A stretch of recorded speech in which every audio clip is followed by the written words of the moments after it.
Hello, hello, hello, everybody, and welcome to the bonus stream. It's the bonus Mapamundi, the history stream. Ba ba ba ba ba ba ba ba ba. Witness my power! Poke, thank you so much for the resubscribe for 14 months. Thank you, thank you, thank you. Much appreciated. Yeah. So today, we are going to be talking history. Also, I think I left the music. One sec. That's a bit better. We are going to be talking history things. I will do my okay. Let's be honest. I will do my best not to tangent too hard, but you all know how easy it is for me to tangent. Obviously, it's going to be about what I know best, which is the Wet Island. But that's going to include a lot of the rest of Europe as well, and also the rest of the world eventually. Because yeah,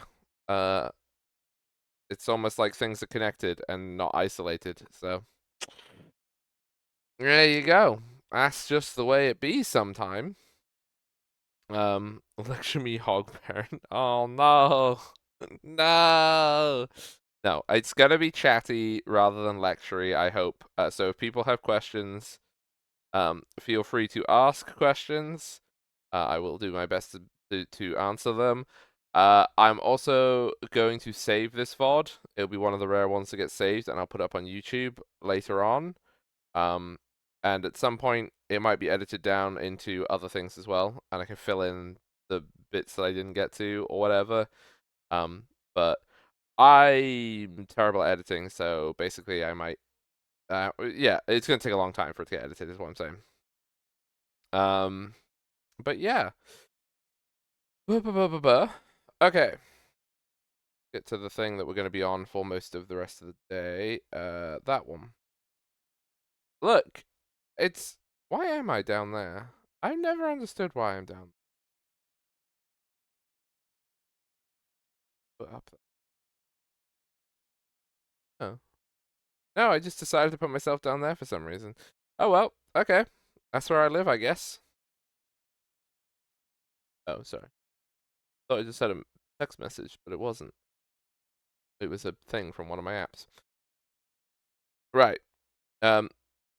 So, we all know this. We know this place. We're familiar with this whole situation. Maybe if I get rid of the clouds, you'll be able to see it better. It's what the world look like now. Wow. It's so worldy and spherical, even though it's not a sphere. Also just like the fact. Sorry, let me just for a second appreciate the fact that Chad, Sudan, South Sudan, and I think that's the Republic of the Congo, just like the entire interior of um Africa is just like not labeled until you zoom in. The default is that none of these places exist. Right. Fascinating. And why does cities show up? Why does Oslo show up before Germany's label? I mean, I know Google Maps sucks, but the fuck? Why isn't there a label in Mongolia? Mongolia is huge. Look, there's all this white space. Whatever. Anyway, we're gonna be talking mostly about this neck of the woods. I'll probably will be on the other one because this will be useful. I'm just so disappointed by the labels. So we are going to start. I guess we could start with when Britain became an island. Which did not happen in one go. Well, most likely it didn't happen in one go. So approximately 400,000 years ago. Okay, no, wait. We do actually have to go for a brief period a bit before 400,000 years ago. So for the past million-ish years, we have been in glacial periods. So like freezing, unfreezing, freezing, unfreezing, freezing, unfreezing. Okay.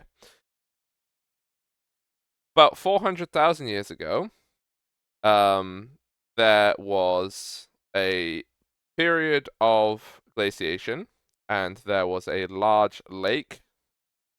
Actually, I think there's several large lakes behind ice dams in what is now North Sea. Most of the North Sea was land during this time period. And there is a thing which goes across here. So I'm just gonna go to the Wikipedia is gonna come up a lot because it has very easy to show you pictures. So the wheeled Artois anticline is basically, you can see that there is rock here that goes through the channel.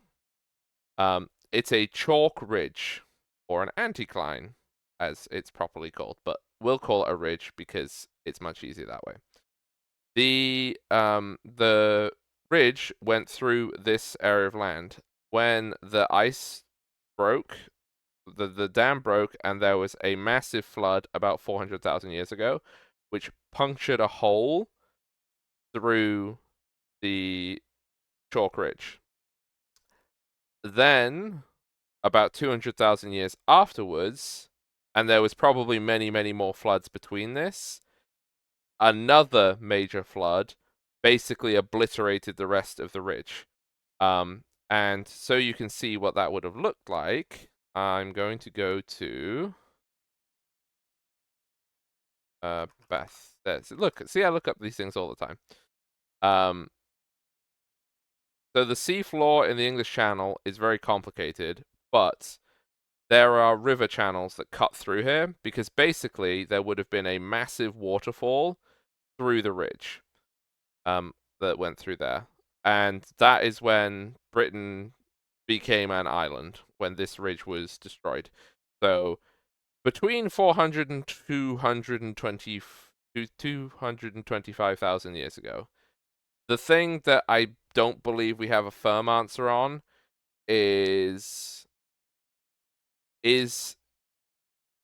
whether or not the first one actually completely severed it, because the thing is that the sea levels rose and fell a lot as well afterwards, so it probably wasn't completely severed then, but it would have been like broken into like little bits of island, maybe flood flats and stuff like that, so it would periodically become an island again. But you can see here what the river channels are doing, because there's river channels that go this way and there's river channels that go this way. And basically most of the North Sea's rivers. Is there a thing on here of where the rivers would have flown? No, I guess not. So rivers like the Thames and the Rhine flowed into this area where they still float into the North Sea, but they had different exits. So the Rhine exits here and the Thames is here. And then they went over here into this channel area. So that is how Britain became an island. And humans had arrived before that point. Humans then went extinct in Britain for several 100,000 years during one of the glacial periods. And then humans show up again a little under 100,000 years ago. There is, of course, various human settlements. Throughout, you've got the Cheddar Gorge was an area where when I can remember where I've lost Cheddar to. I know it's here. No, it's down here somewhere. Cheddar. There we go. So this area here, it's a famous gorge that goes through. I'll just show you what it looks like. There we go. Cheddar Gorge.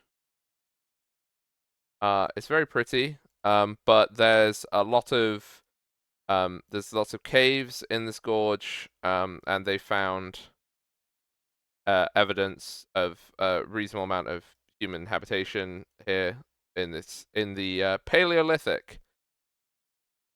No, this isn't even the Paleolithic. Well, no, I guess it is the Paleolithic, because I guess the Paleolithic is everything before the Neolithic. Huh. That's a very big periodization now that I think about it. The city of the UK is built on a large British burial site.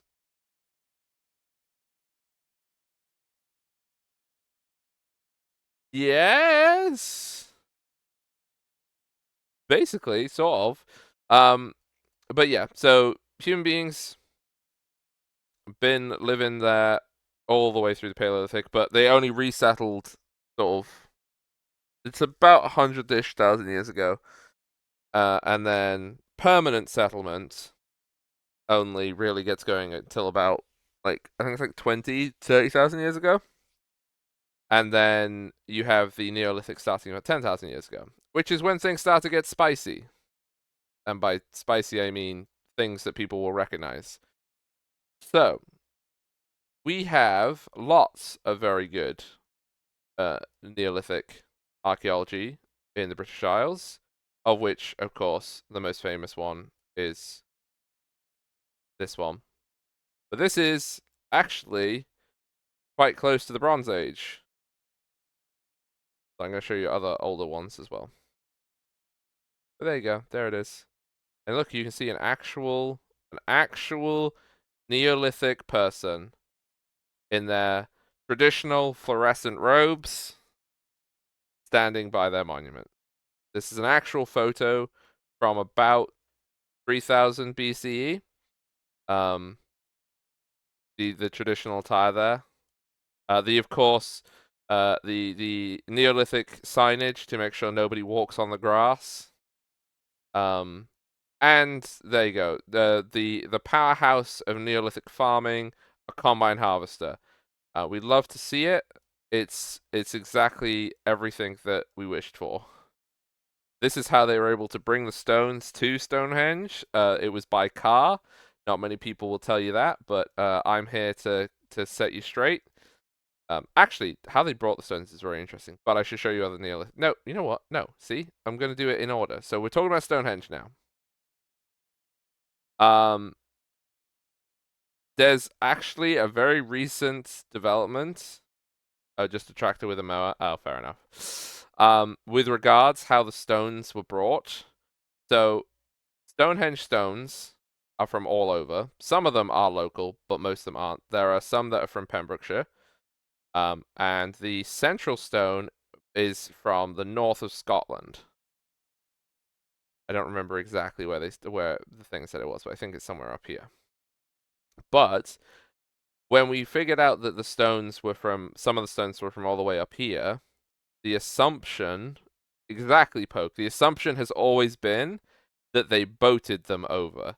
So we know that they had ships and they could have brought boats around and sailed it all the way down here to here.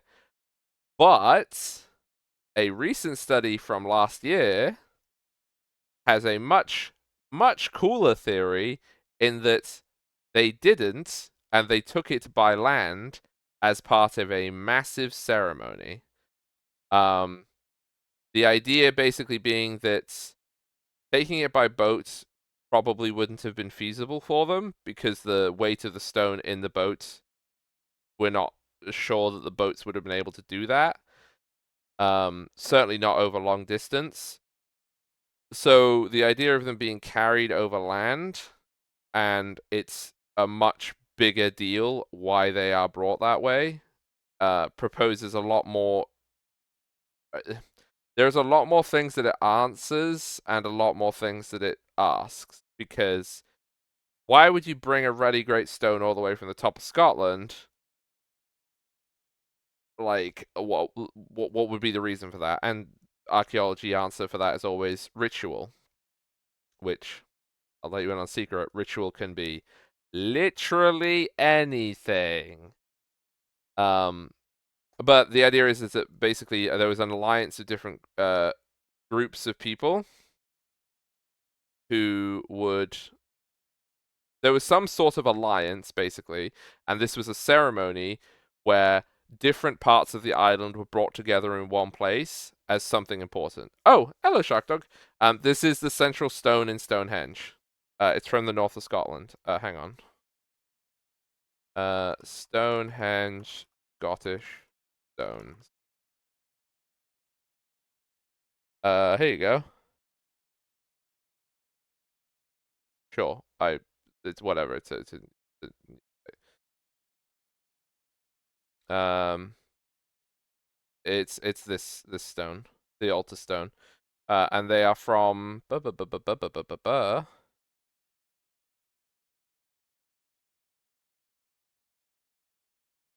Where exactly did it say it was?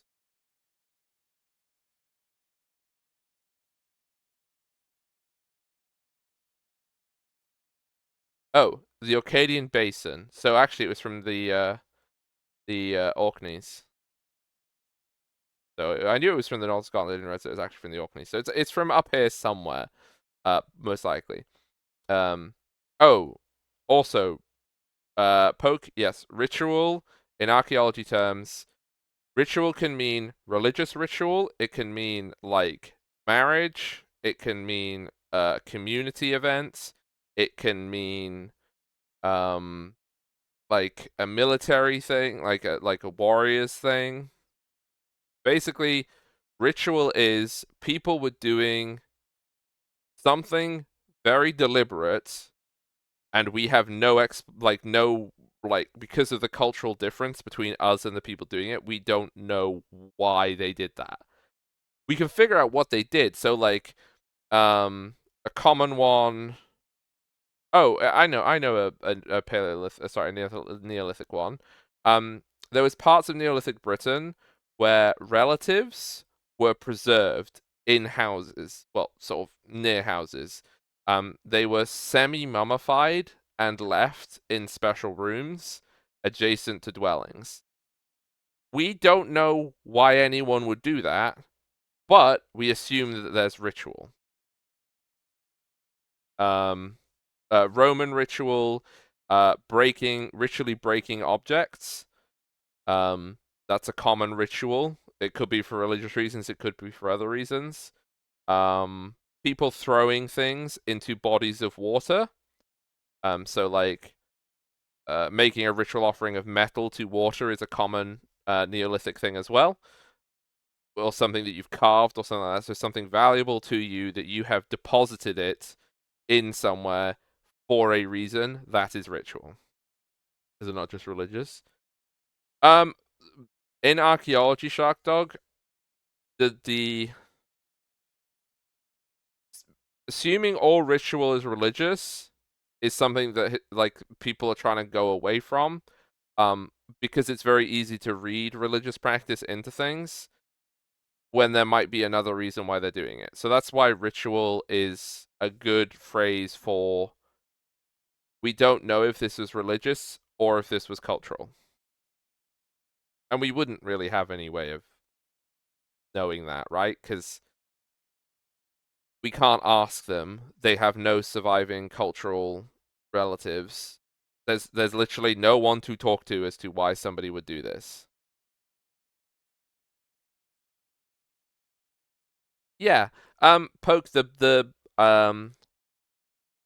best answer that I have heard for the reason why some people were kept dead near families is there is a growing body of evidence that saying goodbye to the dead was an annual event.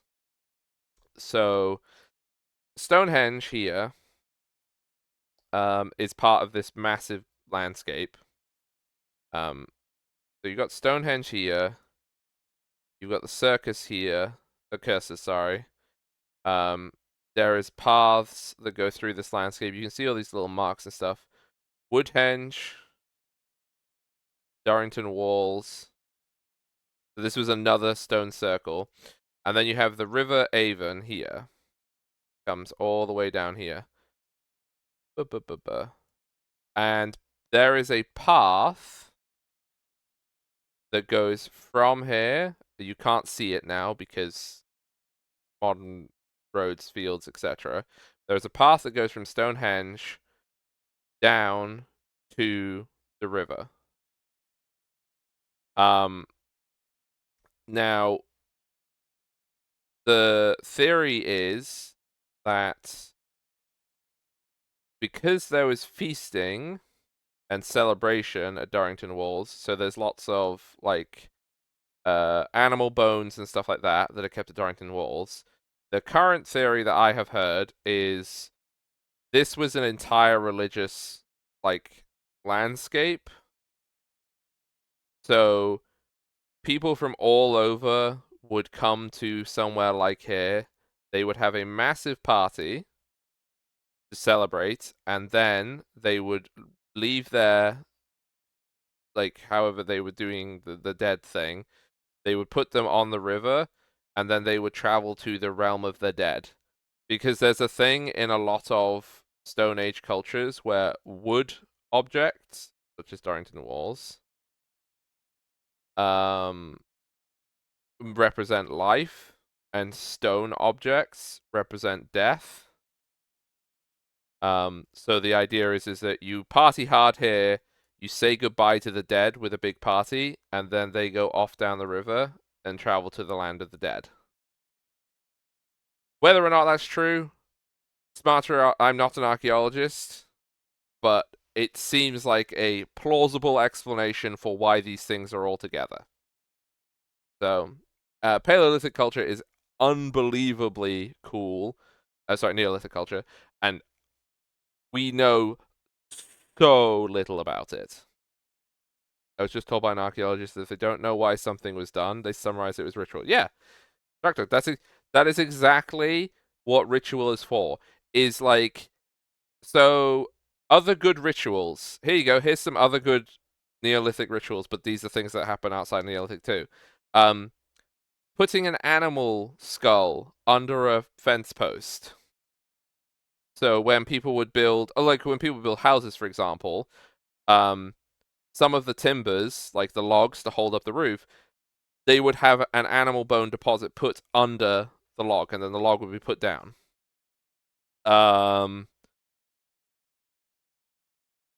Ritually burning the house when people moved out from it. So we find evidence of like roundhouses that are burned down, and like it's a deliberate burning. It's not they caught fire. So like for some reason we must destroy this. There's lots of ideas and sort of explanations for why. I know that the putting a skull. No. It wasn't for that reason. There's no evidence for that because these are ritually done things. They break timbers, so they deliberately cause the building to collapse in specific ways. Breaking quernstones is another one. So when a quernstone is the stone that you use for grinding corn. So how do I hang on? How do you spell it? I think that's how you spell it.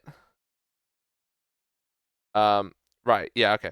So quernstone is a big round stone that normally has a hole in it, so you can put something wooden, so you can turn the stone. You then have another flat stone under it. You put the grain under your stone, and then you just turn the quernstone around, and it will grind your corn into flour. Now quernstones will wear over time, so like the more you use the quernstone, the less useful it becomes.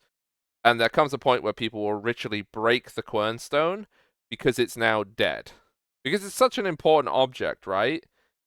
I think everybody can see how important this very simple stone is to anyone. This is how you make food. And because it's an important object, you treat it with respect. And when it's no longer in use, you have now died. I will now ritually break you. And there's another ritual. Hello, Nemit. Thank you for the 120 watch streak.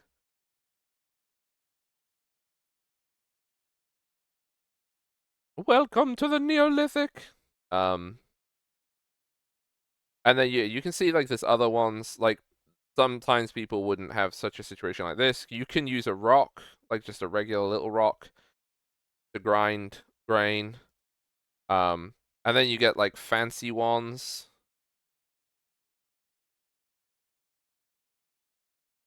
Yeah, you can get like we have Daddy's favorite. Oh, I've just realized that's gonna be a thank you, Soundbard. How am I gonna fix the alerts? Hang on, I've got an idea. How does that do? That should be fine. Hello, Sandbard.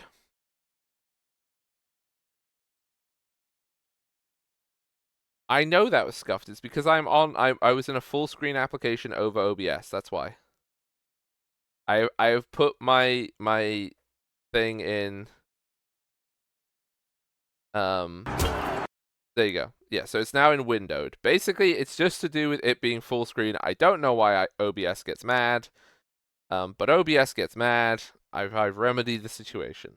Yeah, so that's Quernstones. That's another example of ritual. But yeah, so Stonehenge is really cool because it's done a lot to show us some of this ritualistic life. But there's other really cool Neolithic places. I'm gonna show you. Okay, we gotta go to the Nessa Brodgar. There we go. Ba ba ba ba ba ba ba ba ba. Welcome to the Orkneys, everybody. It's Fumpkin Wimdy. Welcome to the Ring of Brodgar, everybody. Which is a massive stone circle.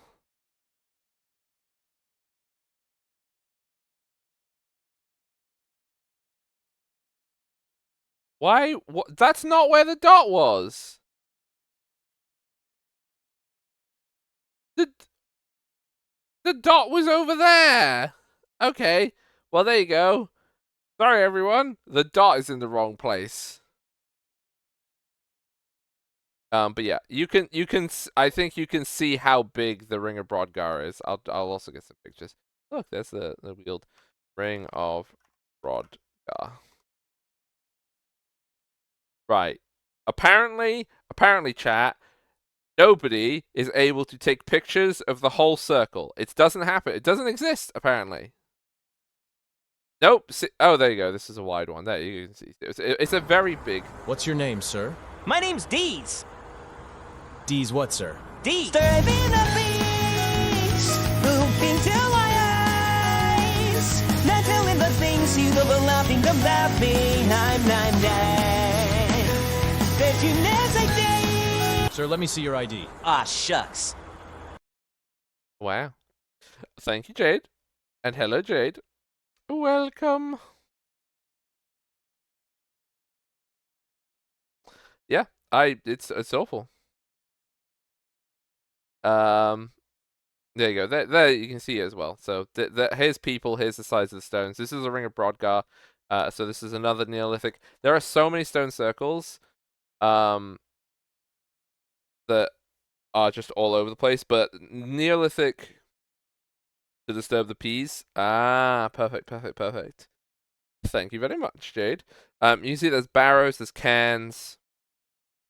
There's another ring up here. So there's again all of these Neolithic and Paleolithic monuments. They are always in a landscape with each other. So you have just like so many. So there's like settlements here, the rings there, the standing stones. You've got more standing stones over here, and these things can all see each other. Maze How. Chambered Tomb. Oh, wait, hang on. Is there a picture of this one? Yes! Oh, let's go. Okay, so, yeah, there's been some modern vandalism of this, just straight up. But that's because they cut over the roof, so they had to make a new roof. So please ignore the horrible, ruined, modern roof to this chambered tomb. This used to be like stone and mud and stuff and was cooler. But look! It's Neolithic! It's Neolithic architecture, everybody! Look how cool it is! They sure were good at building.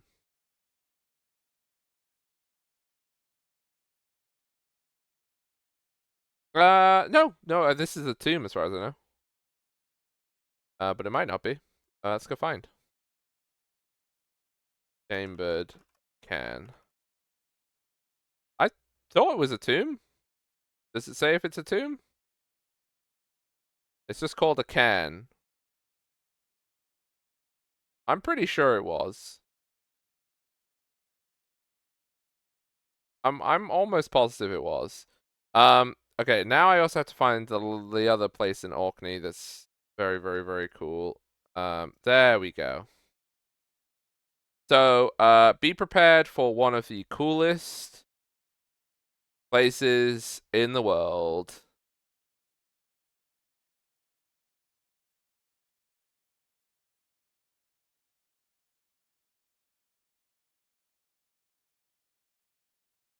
I don't think this one's fake.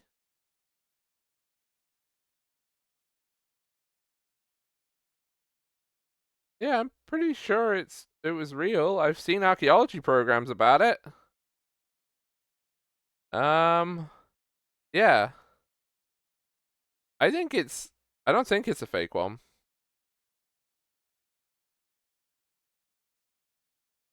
Didn't do your study on stuff like that? No, I'm just using Wikipedia because it has better pictures. Wikipedia's just really good for pictures. But, right, sorry. Now I'm going to show you the coolest place in the world. Welcome to Skara Brae. It's a preserved Neolithic village. There's the little doors. There's the little streets. Little doors.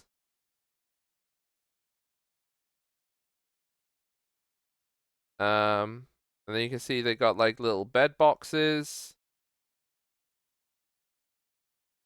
Hello, Arya. No, this isn't your house. This is in Orkney. There you go. Look, you can see like little stone cupboards. Some of these are fish tanks. So they would have like little saltwater tanks inside their houses, and then they would obviously keep fish in them so that they could have fish more easily. It should be pointed out that the coast has eroded a very large amount of this. So this is now preserved. There is a concrete wall to keep this today. And visitors don't. No, they don't. It's true. They do not work today. But yeah, and you can see like all these little houses. So this is Skara Brae, everybody. I'll get you some pictures of Skara Brae. It's really cool. It's so cool. It's like 8,000 years old. You can also see how much of it's been eroded as well. This is the wall to protect it. That's been put up, but you can see that like the village is missing from here. And that's the problem for a lot of these. Is that the coast just has eaten away at these things. Yes. Quite a lot of Neolithic architecture would have had grass roofs. I think quite a lot of roundhouses had grass roofs too, Dark Dog. Hello, Mom. Welcome. But yeah. So, this is all the cool stuff that is like Neolithic and... Hello. I'm facing the wrong way now. Oh, look. Wow. Wow. Hi, chat. Wow. Who knew? Who knew? Hi, chat. Anyway, where is there some other good ones?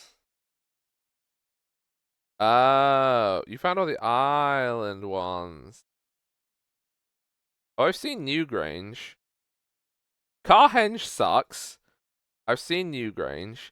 Yeah, but so okay, because Newgrange is one there's a problem with it. Wow, thank you, Sandbad. Newgrange I know is one that I know another thing about. Yeah.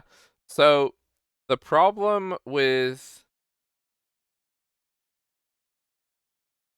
I know, I'm sorry, alright.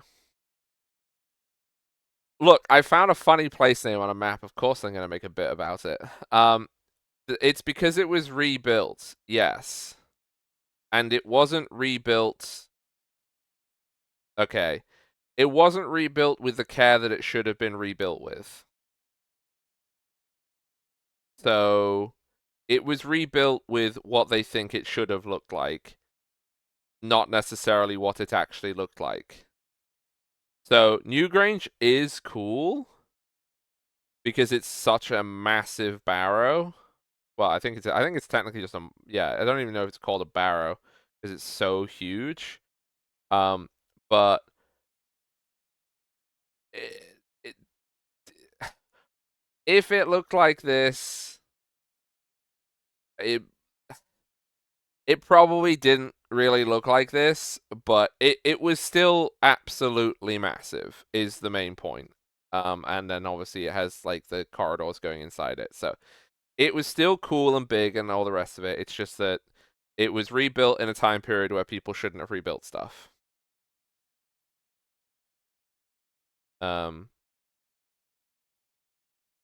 So, which is a shame because it's such an impressive monument that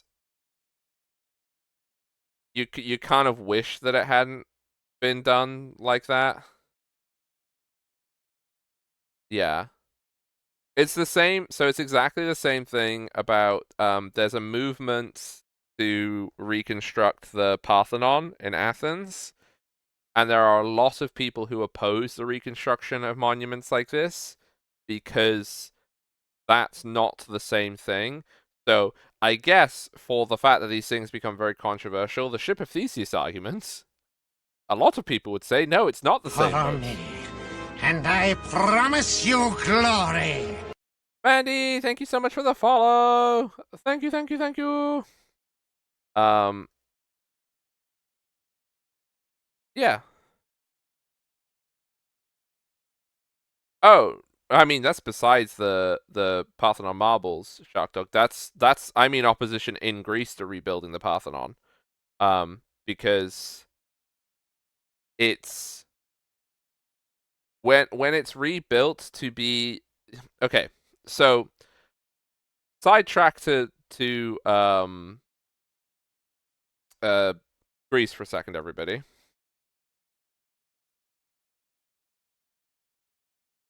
So this is the Parthenon. You know it. You love it. There you go. But the problem with it is that what people want to rebuild it to is people want to rebuild it to the classical period. They want to rebuild it to a very specific period of its construction. Which I'm just going to do this one because this one's even funnier. There's another Parthenon under the previous Parthenon. Very part and much and on. Yeah. And they want it built to the classical one, which is the lighter colored one over the top of this. The problem with that is the Parthenon was a building that was in use for 2,000 years. So it was built, there you go, back when it had a church inside it.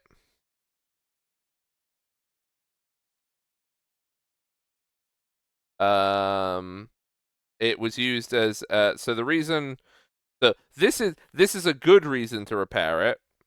So you notice how the building has generally just sort of fallen down consistently? Well, there was a mosque in it as well. There was a church and a mosque in it, Poke. Actually, there was a church in it, then there was a mosque in it, then there was another church in it. And then there was not a church in it anymore. But both things have been in it. But, so you notice this here, this lovely architrave, and then there's this suspicious circular break in the columns. Right? Everyone noticing this little dip? Yeah, that's because during one of the Venetian sieges of Athens, the Ottoman Empire used the Parthenon as an ammunition store, and the Athenians hit it, and it blew up. So there's a mysterious circle in one half of the Parthenon because it got blown up at one point.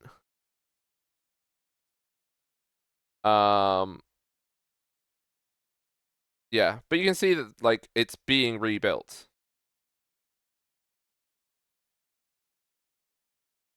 So like there's that circle, that's gone. And like this is the reason why it's controversial to repair these things. So Newgrange is a very good example. The people involved in building Newgrange selected when they decided it should be built to, even though it was a monument that lasted. I mean, it still was here before they rebuilt it. But they selected to rebuild it in its phase in just at the beginning of the Bronze Age, I think. The Parthenon, as you can see here, is being selected to be rebuilt in the classical period, and very specifically before. I think it's before the end of the Peloponnesian War. So, oh, hang on. Indiana Jones and the Suspicious Circle of Boom. True. Not even the Temple of Boom. The Temple of Boom would have been better, yeah. But rebuilding these monuments is basically very controversial. If you want me, the historian's take on it, I am of the opinion that everything in the past and all the monuments and architecture that we have preserved from the past have a use. They have a purpose. They have a function in our society. If society deems that it is better that they be changed how they look and they look the way that that people expect it to look, then that's what society wants, right? Like when the Parthenon was recycled into a mosque, when the Parthenon was recycled into a church, like people at the time, like that's what it was used for. So I don't necessarily see a problem with ancient monuments being changed. But I disagree strongly when a small group of people decide what that change should be. Which for most of these decisions is what happens.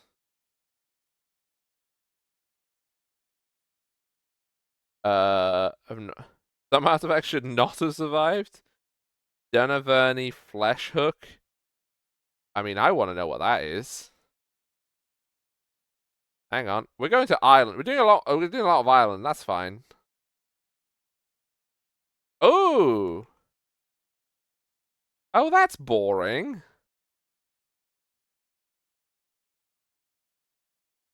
That's not very exciting, Shark Dog. Got little birds on it.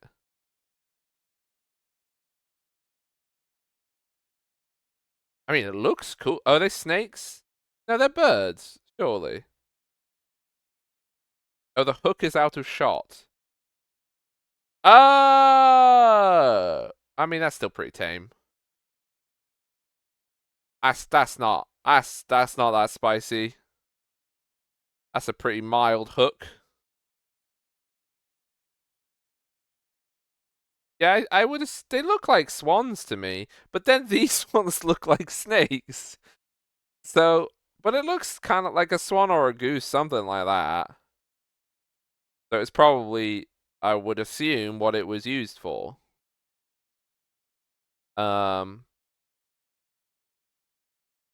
That is very tame. Yeah, that's fair, Poke. Yeah.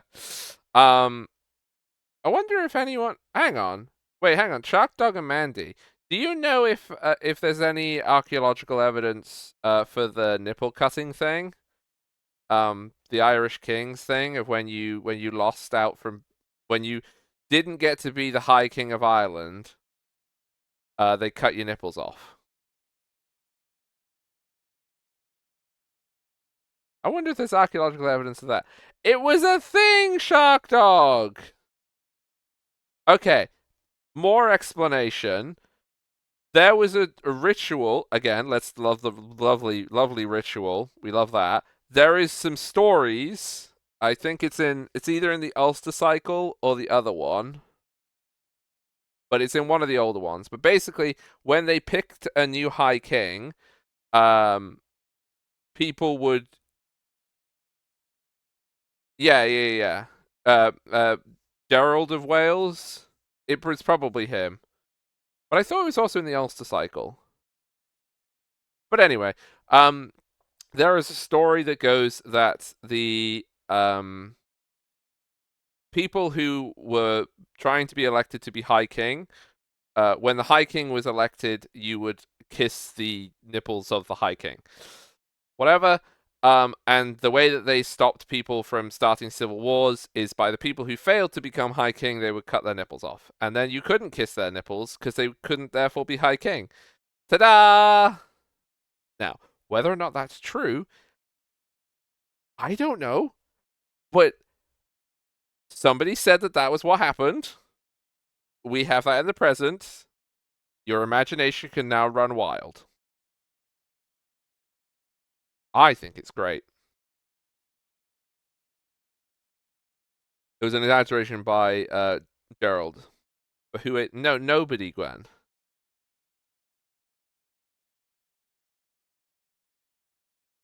Yeah, no. Ah, yes, Mandy. There is a lot of stories about Ireland like that. There is a lot of stories like that. Although the thing is, the thing that's interesting to me, Mandy, about that is like older Welsh folk stories. All the best heroes come from Ireland to kill the giants. So because Gerald of Wales is writing, like Gerald of Wales is freaking 13th century, right? Yeah, 13th. Well, okay, 12th, 13th century. There he is. There's old Gerald. Yeah. It was definitely him. It was Gerald. So he definitely was not writing just for a Welsh audience.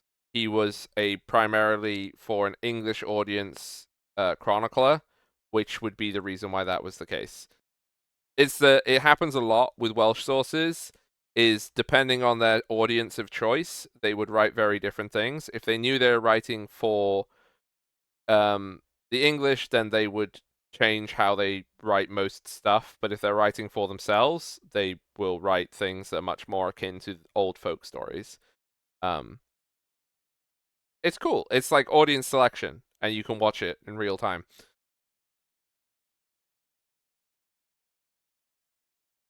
Oh yeah. I mean, like we know that there are some things like, oh my freaking god. Okay, here's one for you. That irritates me is people still to this day insist that both Celts, insular Celts as a group, so insular meaning of the islands, and then they're divided basically into the Celts in Ireland, Hibernia, as it was in the oldie times, and then Britain. And they were described as having slightly different cultural practices, but chroniclers and like Roman historians and stuff like that constantly say that they both practice human sacrifice. So the one that you'll always hear about for Ireland is the Bogmen, where people were tied up and thrown in bogs. And I think they had some like tongues pulled out or something like that. Like they had some other stuff done to them. And the assumption that people keep trying to maintain is that this was a human sacrifice to a god. When the Romans threw people off cliffs, nailed them to wooden crosses and stuck them upside down, piled rocks on them and crushed them, would impale people on spikes, would have ritual combat. All of this was for the gods. None of that counts as human sacrifice. But if the Celts executed somebody, as in executed in terms of this person had committed a crime and now I'm going to execute you by throwing them in a bog, no, that's human sacrifice. Romans couldn't do human sacrifice, even though all their ceremonies were for the gods. Celts couldn't move without human sacrificing people. Just so you know that there's biases on things. In particular, it happens with Ireland even more so than British Celts. Because British Celts basically, because Ireland was never part of the Roman Empire, historically, that's one of the things that British and European historians favor.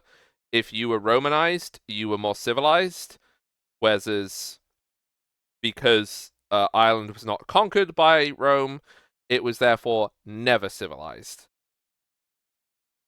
This is not true, so we know. Then there is a human sacrifice. Probably, honestly, I don't remember. But the thing is like, whenever people like, okay, here you go. Even until, I mean, the countries that still practiced execution, there is a religious component, even to this day, of human execution. Because people are given last rites, there is a religious component of execution. But because the execution is in the name of justice and not directed towards a god, it doesn't count. I'm just saying. The line between human sacrifice and execution is basically wafer thin. And it's just choose whether it is. But all of them had religious components. And they still do today. I say the Romans were awfully barbaric. I mean, Romans, yeah, it's just just drives me insane. People, the amount of people that fetishize the frickin' Roman Empire. Oh, I know. Let's see if I can find it.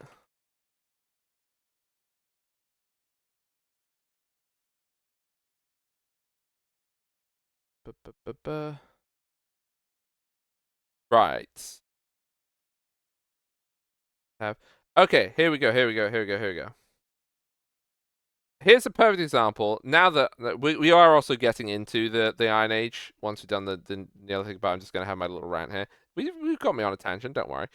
So, these lists of Celts, I'm scrolling down this page. These are all Celts. These are all identified Celts. More Celts. Some Gauls, which are more Celts. All of these different things. And I can assure you that these lists are not complete, but these are all different Celtic groups that are mentioned in Latin sources.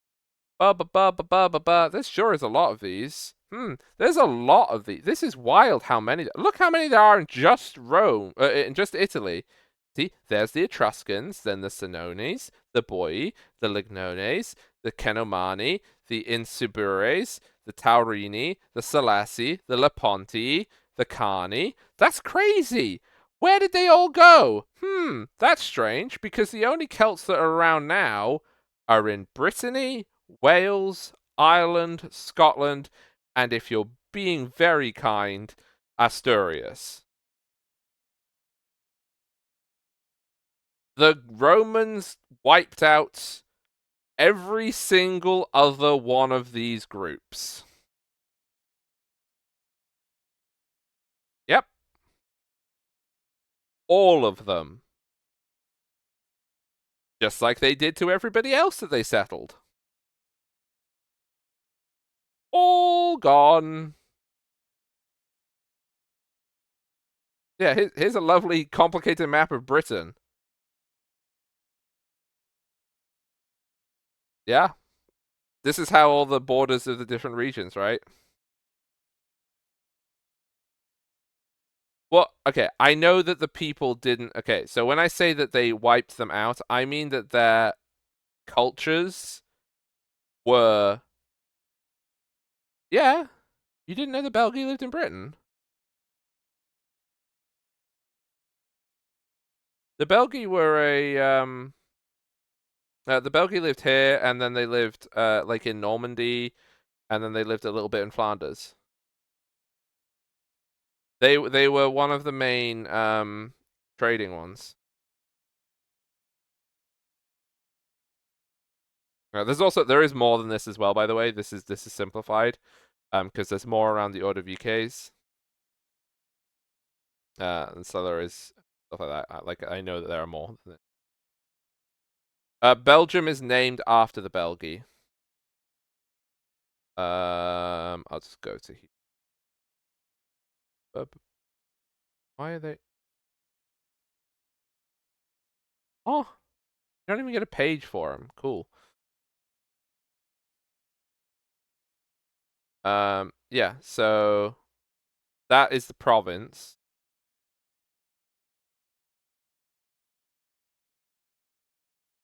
Firbolg or Bellyman or Bellyman.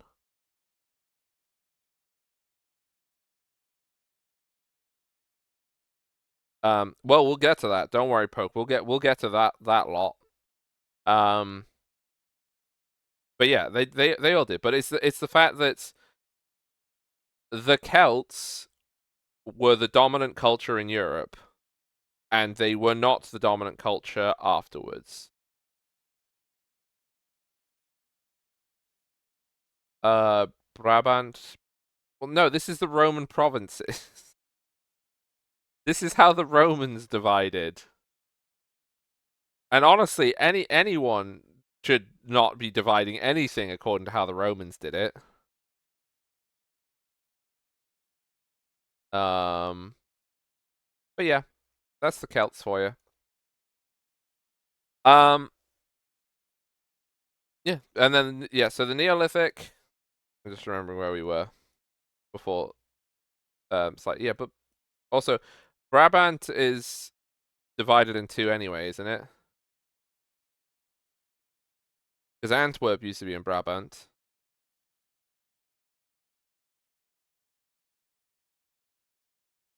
If I remember rightly.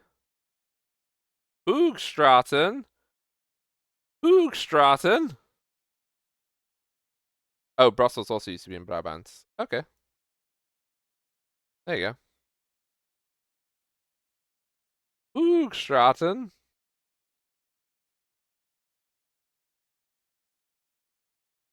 I just like it. Oh, where's the weird one? Valhertog. Oh. There it is! It's the messiest border!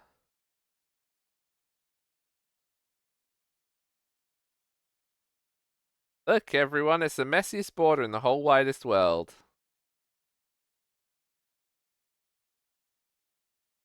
Look at all those different little bits of border. That's crazy! Wow. That's weird. Why'd a border be like that? Why do borders do this?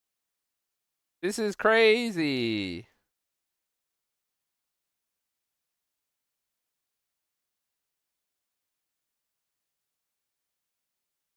Shrug. True. I just like it because it's the messiest border in the world. Feels hoy.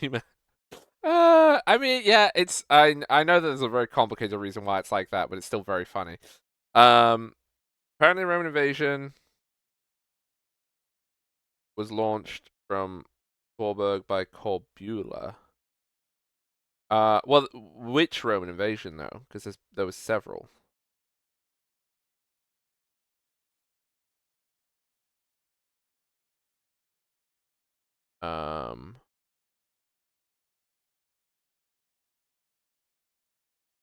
I know that when Thingamy landed, we should form the Benelux already.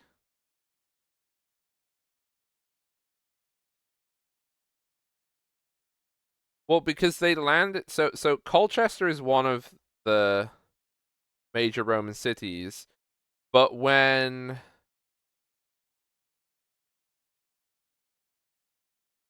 because Julius and Claudius landed in different places.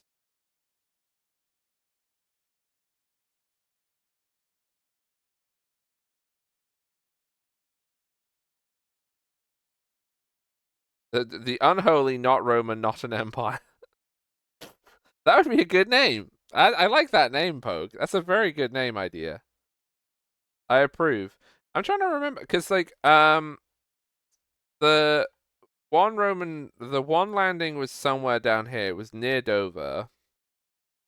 Because they walked on the crossing through to Westminster in basically a straight line from down here.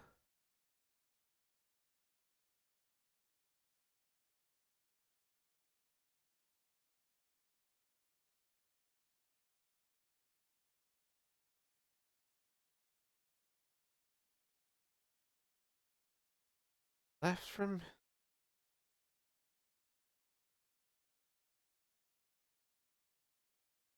The Hague, so it's near The Hague, is it? But the coast wasn't. Huh?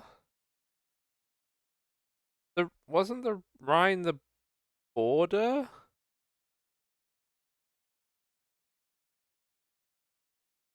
Was there substantial Roman settlement past the Rhine in Holland? I know they had to keep rebuilding their forts because the Rhine kept changing its course, so their forts kept falling into the sea.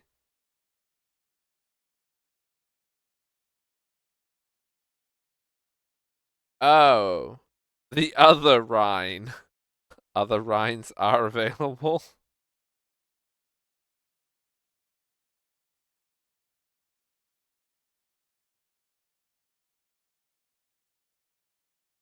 Leiden. I actually don't know where Leiden is.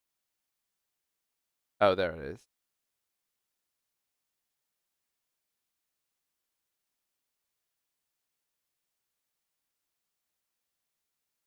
Binnen Watering.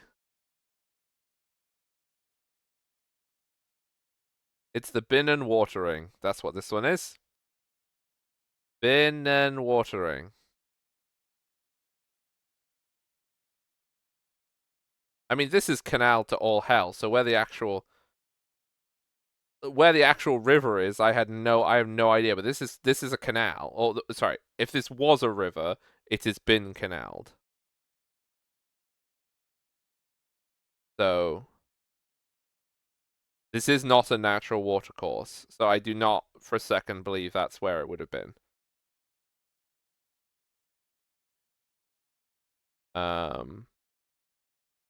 Like,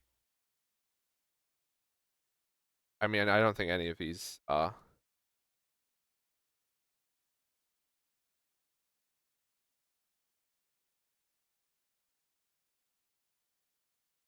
Oops. Open.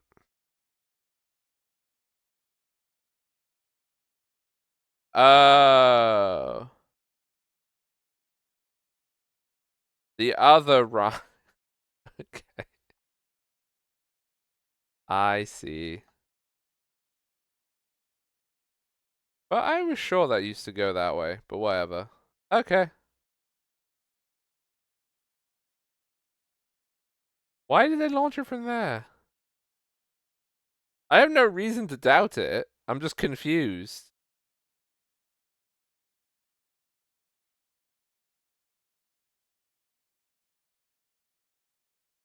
Valkenburgis next to Leiden.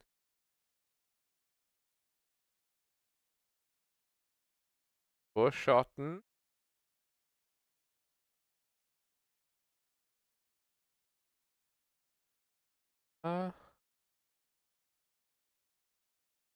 Verlatslut. Can't believe you're calling me a Verlatslut. SMH. There's Vorburg. Hetlu. Ooh, ooh, ooh, I know what this is. Look. Look, chat. I can read some Dutch. It's the pier. I did it. I did it, everybody. I read some Dutch. West northwest of Leiden. West northwest. Oh, there.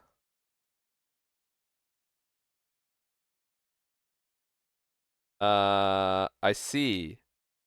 It's still on a really artificial river.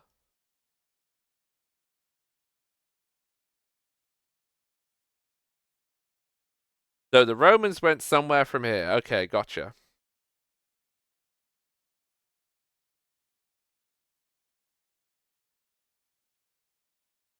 Oh yeah, no, yeah. The same is true of Britain. There's no river in Britain that has not been modified in some way. Most of the Netherlands is made up. Oof. Oof. Yeah. Okay. Where were we? We were in the Neolithic.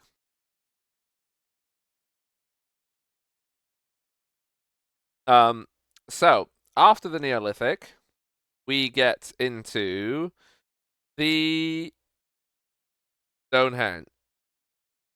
Is Stonehenge the Neolithic?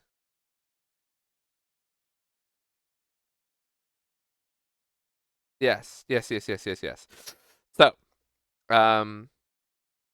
after the Neolithic, we're gonna have the. I'm gonna mention it, but we don't really know anything about it. There is 500-ish years of the Cupric Age, which nobody ever remembers it, but it did happen. Sorry, everybody. The Copper Age happened before the Bronze Age. So we know that metal smelting arrived in Britain by 2,500 BCE.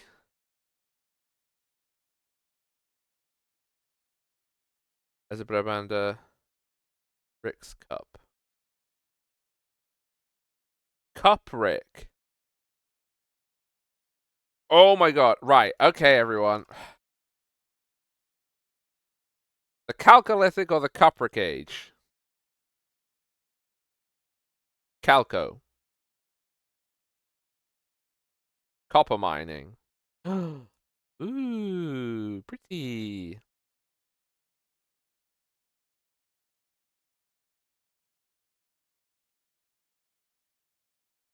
Yep. But we know that the Copper Age have to happen. It definitely happened. Ooh. Wow.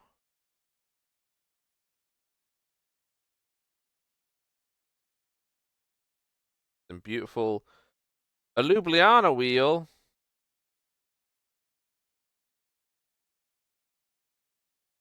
Right, moving swiftly on from the Chalcolithic or the Cupric Age. We get to the Bronze Age. Look, it's this one. You know it. You love it. No, it's before. Okay.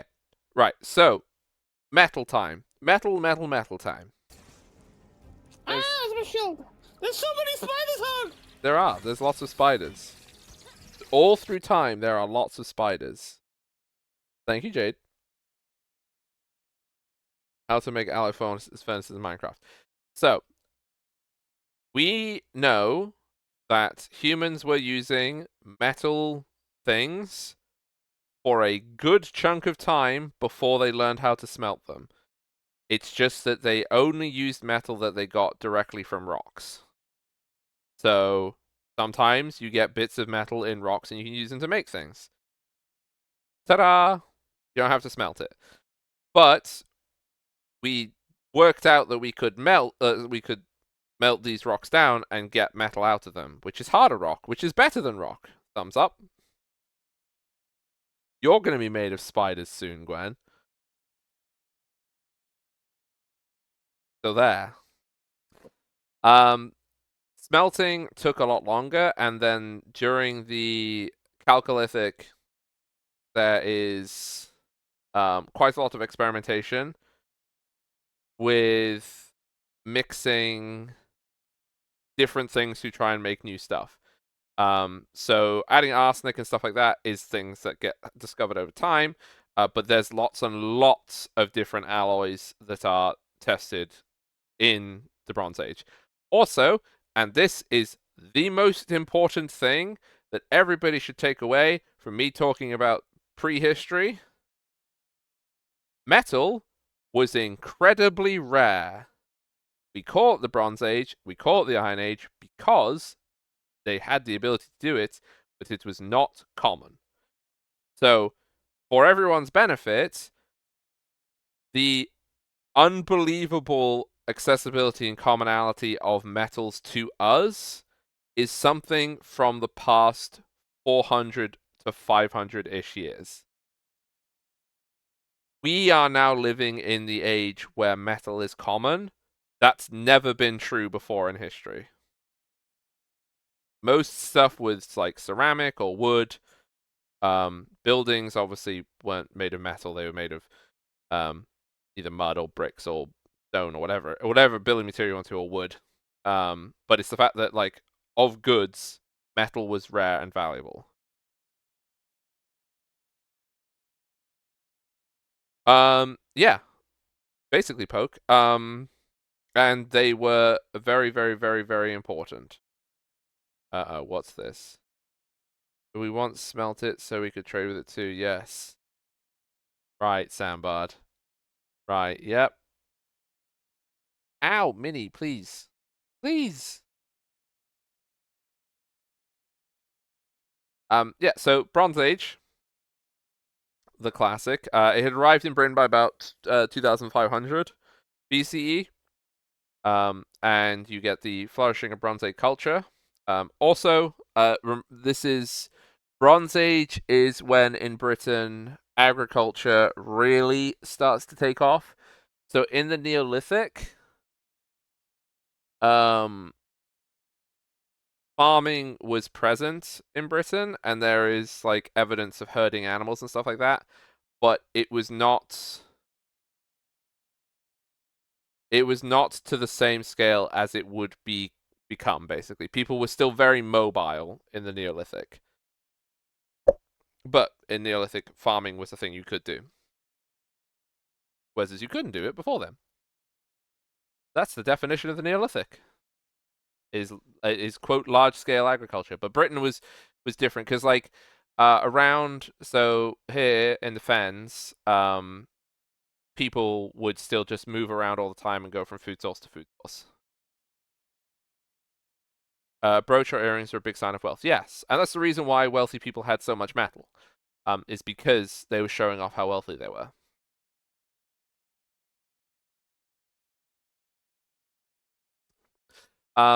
Yeah, I'm trying to think if there's any cool Bronze Age. I mean, there's lots of cool Bronze Age things, but lots of barrows are Bronze Age. There's lots of work that's been done by the Fens with Bronze Age barrows and stuff like that, because so this map, well, this map will be helpful just in general for showing you things to do with why Britain is weird today. So this is the Fens in here. All this yellow. And if you look here, you can see that there is all of these rivers and waterways. And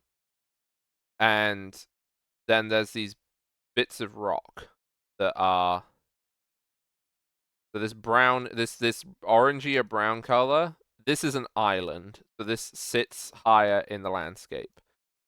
All of this was marshland, or actually just straight up water. So when you look at the geological map of Britain, all of these areas in here, this is all like wetlands, but almost all of it's gone now. Look, you can see that where there was an inland sea in Wales. But this has all been drained. You can also, if you want to have another fun thing, is the Isle of Thanet. For anyone who is ever curious, why the Isle of Thanet is called an island? Yeah, it's because people destroyed the ecosystem. Because this entire wetland was drained. Well, you see, Poke, if you call it poldering, it sounds like a positive thing. If you call it what it was, which was the draining of the fens, it doesn't sound quite so good because it was horrendous.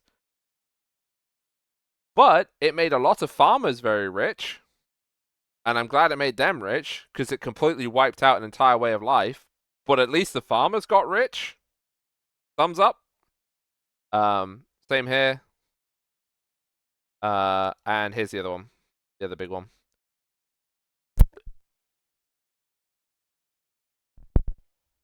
Made to dry land. No, drained. It was drained of water. What do you mean? Thousands of people lived here in semi-aquatic lives. The islands that people used to go around, the significance of the waterways, the fact that this was a sacred site for thousands of years for the people who lived here, because it was a land of plenty, because there was so much like fish and bird life and other animals, because like they lived on the low-lying area. And it was all drained so that we could fill it with garbage crops. Now, here's a fun thing. Well, no, the Dutch didn't do it. Like, the Dutch expertise may have helped, but the Dutch didn't do it. The draining of the fens started in medieval times. They did it there, and down there. And then the other, I guess there is another one at the Somerset levels over here. This was also drained. So it's also the reason why, so you could go, here's the thing, here's a fun one. So Bristol's really far inland. Bristol used to be one of England's primary ports. Like Bristol was as big as London, basically, in the 16th century. Now, if I go to maps, Bristol doesn't look like it would be a very good port. What with it being so far inland. But that's because you go here. All this land up here, here's the end of the gorge. It's all been drained. That's all this. So the port came out like here-ish. Or here. No, I think it's like here. Probably is actually a pit. But yeah, all that's drained. Yeah, town of Bruges used to be coastal. But yeah, so basically, I mean that's true. Like yeah. What was the main port in the late 16th, early 17th century? It was freaking, where are you? So far inland now, it's ridiculous.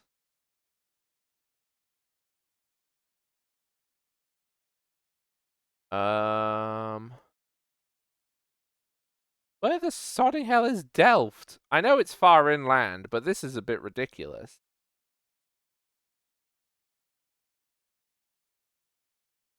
Okay, I'm just searching for it. Yeah, there you go. This was one of the Netherlands' main ports. Delft. Yeah, look how good a port it is.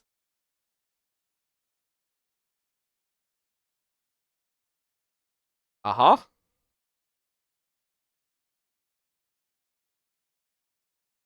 It's a great port. Chatting.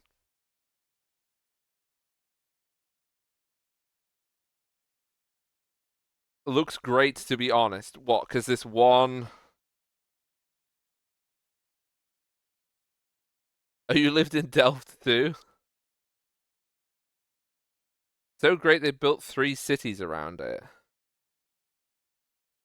I mean, The Hague was always there. Like, hang on. Okay, one sec.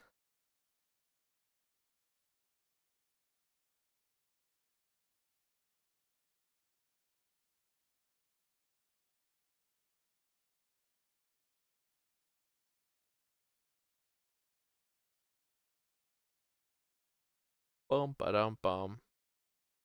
Oh, Delft is your alma mater. Oh, cool.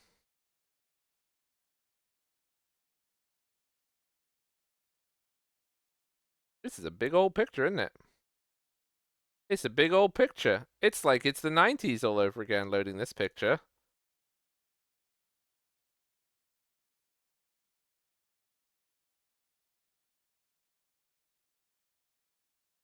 Delftshaven. Delft.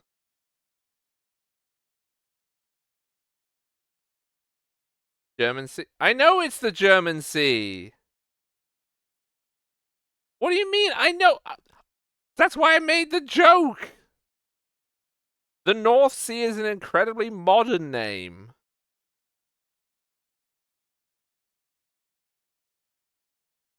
Allemand. Rotterdam, Dort. Wait, is Dort different to Dordrecht? Or is it Dordrecht? Is that what it used to be called? When is this map?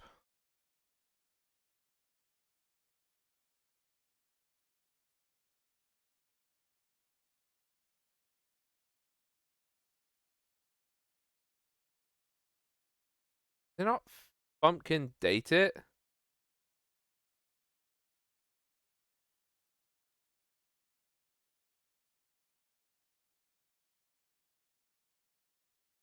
They didn't sodding date it.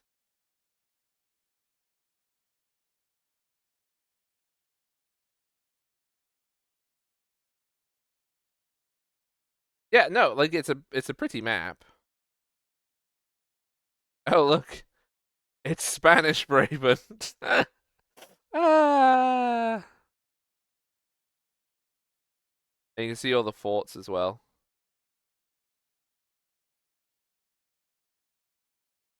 So like, I guess this is the most terrifying thing about not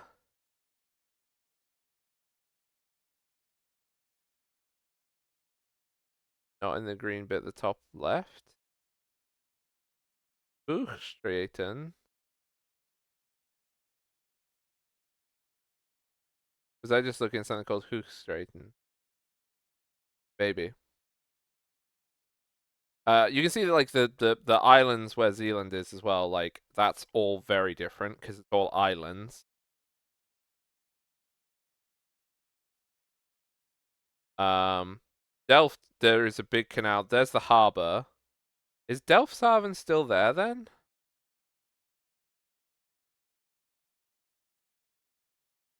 Oh, it is there. Okay.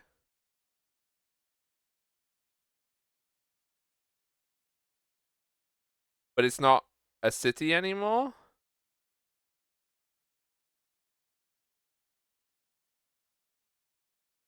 Oh, okay.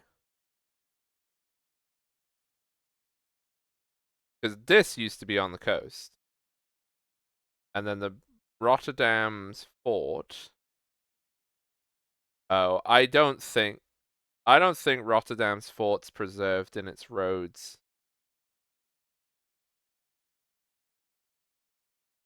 Oh, there, Delfshaven's all the way down here. Oh, what's that? But it's also up there. I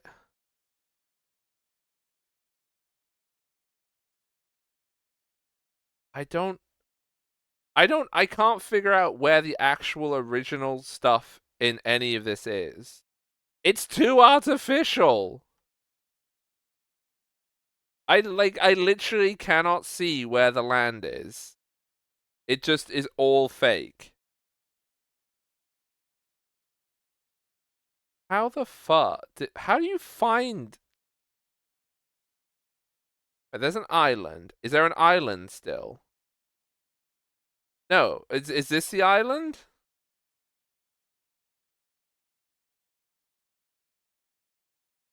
Is that maybe what the island is?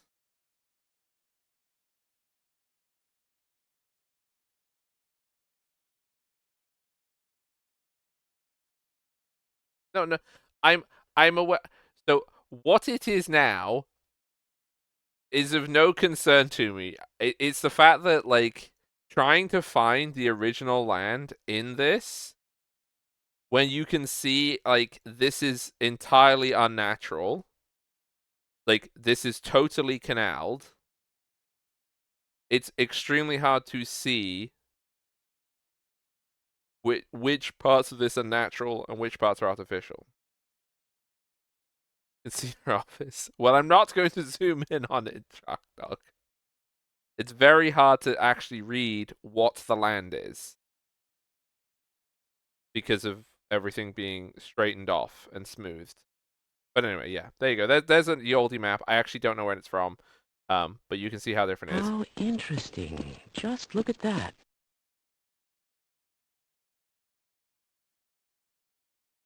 Ah! Stop! Ah!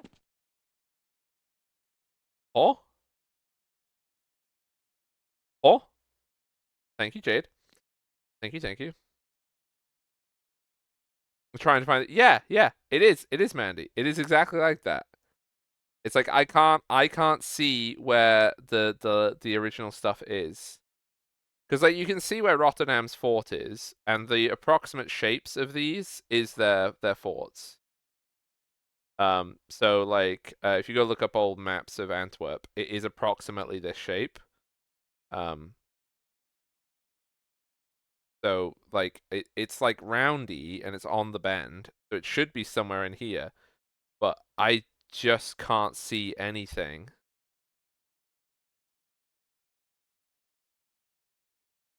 Ah, but I'm also British, so that's true. I am. Thank you, Jade. They filled in the bend. They filled in the bend. Okay. Yeah, that's why it's like, because this is where the fort should be, but I just don't think it's there anymore. I don't think there's anything left.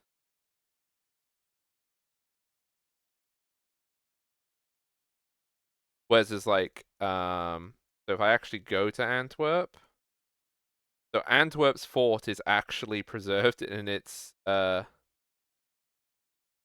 streets. You can see approximately the shape of it and stuff. And then there's the inner fort.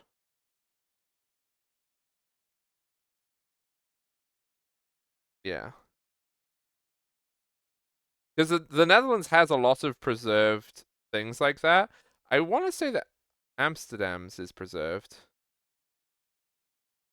The shape of it. Yeah, you can see it approximately. Hang on. Is it am I mad? I don't think I'm mad. Yeah, it's round. Yeah. There it is. That's why it's this. That's why Amsterdam is this shape. Is because the shape of original Amsterdam is confined by its walls, and then they mirrored it going outwards. So you end up with the spider web.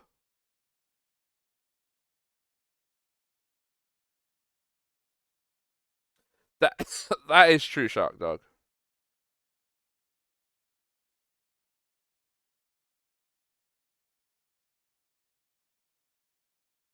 Yeah, Rotterdam did get flattened, and Amsterdam didn't get flattened in quite the same way.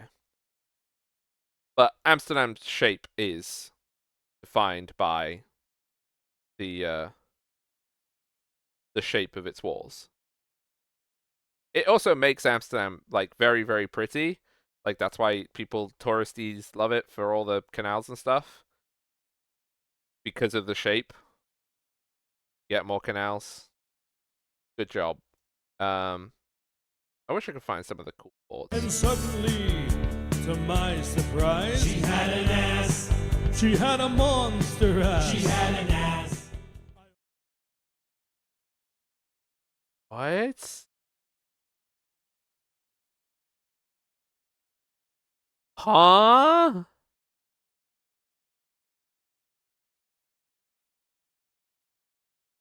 Huh?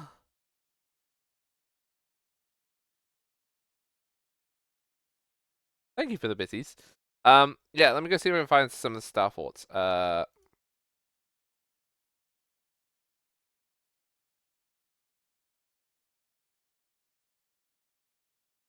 Ta-da!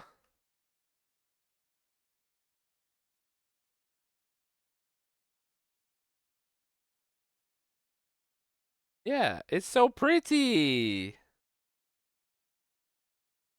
But there is more than just this one. It's just that this is the famous one.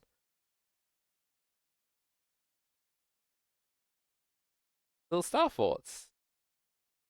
As soon as I neighborhood bar, just enjoying a few drinks near a canal. Yeah, that's why tourists love it. And the reason it is that shape is because it used to be a massive fortress. As all Dutch cities used to be. So for those who want to know, I guess a sidetrack from British history, the reason why the Netherlands has so many star forts is because the Dutch, for about 200 years, got to enjoy the experience of being under permanent siege. So almost all of the Netherlands' major cities had or have star forts in them. Oh look. What is this mysterious shape I see in the pattern around Utrecht? That's very strange. That was the stuff which just became common and then it became a bitch to conquer till plains. Yes.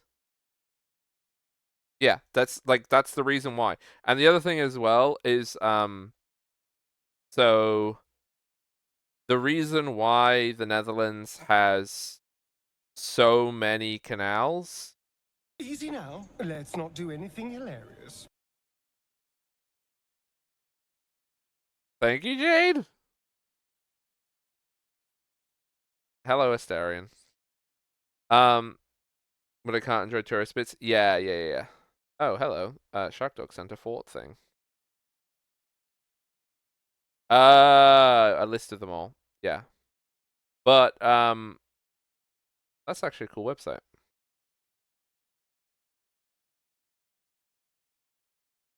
Oh, hang on. These Uda-chans. Wait. I gotta go find Uda-chan.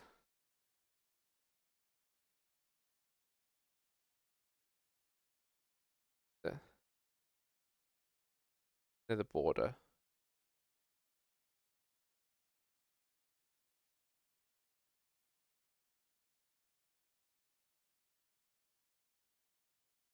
Somewhere up here. Oh, I'm just a baby. Oh, I'm just a baby. Ha! Hulk-like shark thing! No, Jeff is not just a baby, Jade. Thank you for the bitties. There is only one shark dog that we appreciate here, and it's Shark Dog. Do not appreciate other shark dogs. Oh, there we go. There you go. You can see the Star Fort. Uda-chans. What other major city would have them? The Hague might in the middle. No, I think the Hague got flattened too, didn't it? Yeah, I'm pretty sure the Hague got flattened too. There's nothing very clear in there. Oh, I think Middelburg.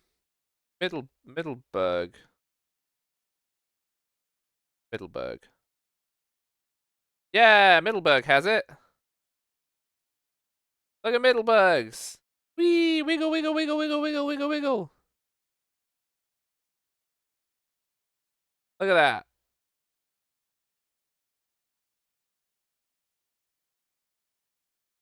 Ouderscant.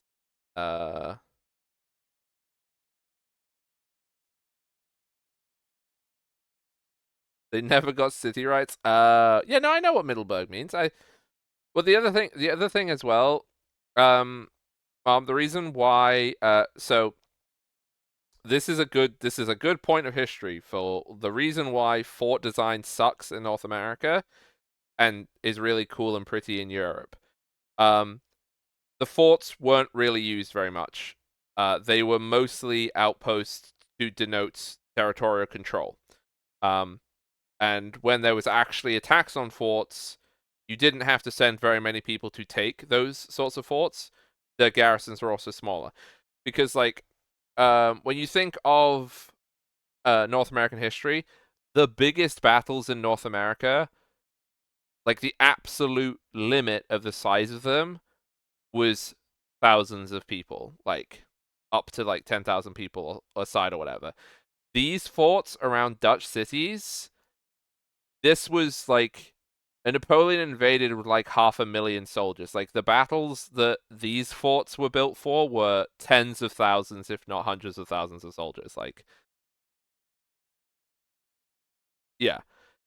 And the Netherlands basically was built because the Netherlands is artificial for the two reasons of draining land for more farmland, but also water control in a different way, is because the primary method of defense for the Dutch, because the Dutch population was far smaller than Spain or France, their chief enemies, and sometimes Münster and some other German states, was the water. So the canal system was built so basically the Netherlands, in the event of crisis or invasion, could flood the area between their forts, which basically meant that if you invaded, you were going to get very wet and shot a lot. So the Netherlands was incredibly hard to invade. Until planes and things like that. I would assume that you could also resupply fortresses with ships. Yep, exactly. And the Dutch had flat bottom boats. So because the land wouldn't be flooded very deep, you could still use the special Dutch flat bottom boats to go over very shallow water. Most of like European ships were quite they weren't shallow hulled in the same way, but the Dutch liked them. And boots with the fur. Huh?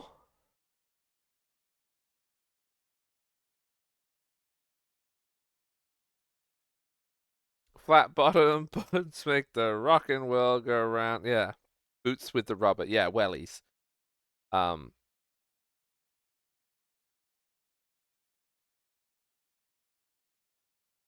Yeah. Like that's it. I mean, to demonstrate how effective Dutch defenses were, Antwerp is the original capital of the Netherlands. When the Dutch cities revolted against Spanish rule, Antwerp was the ringleader. Antwerp's fort was supplied by the Scheldt. The Spanish laid siege to Antwerp for, I think, like 2-3 years. Eventually, the siege could not be broken to the extent that they gave up and just silted the river instead. So instead of sieging Antwerp, they just literally blocked off the Scheldt. Which basically meant that Antwerp was forced to surrender, and that's the reason why Antwerp is in Belgium and not the Netherlands, because Antwerp could do nothing because it was totally surrounded. Took 14 months, yeah, but they gave up and silted. And it the consequences for Antwerp is that Antwerp went from being probably the wealthiest city in Europe, certainly in the top 5, but I'm pretty sure it was the wealthiest city in Europe, to complete and total destitution and like starvation and stuff. Like it was just totally abandoned. It lost all prominence in trade for well over a century. Because all the ports just went, all the ships, instead of going to Antwerp for central distribution, they just went to the other Dutch ports. So they would go to Amsterdam and places like that. So good news for Amsterdam, bad news for Antwerp. Swings and roundabouts. I mean, maybe. I mean, one day, Mandy, I'll be able to help people towards getting their degrees. They just gotta give me a proper position for it. But yeah. Yep. And well, as far as I know, that shipping chiefly moved northwards towards Amsterdam, and also to Delft and Rotterdam, because the forts held here.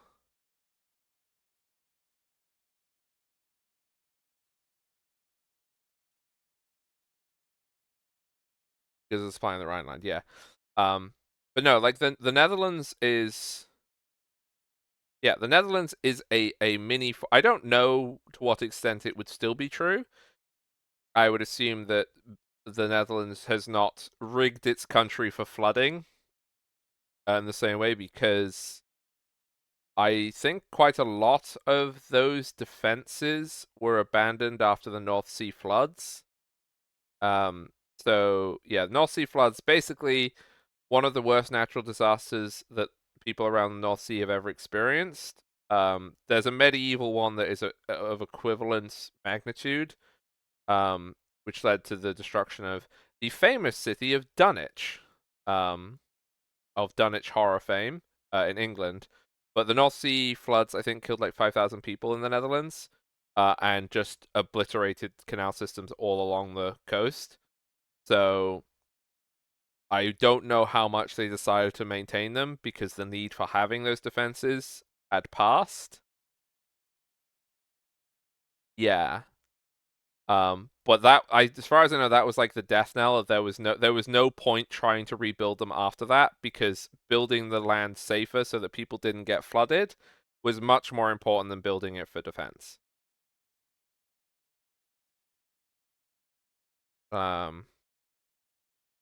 Yeah. I mean, that's the reason why the Netherlands was attacked with paratroopers, is because they didn't want them to be able to trigger the flood defenses.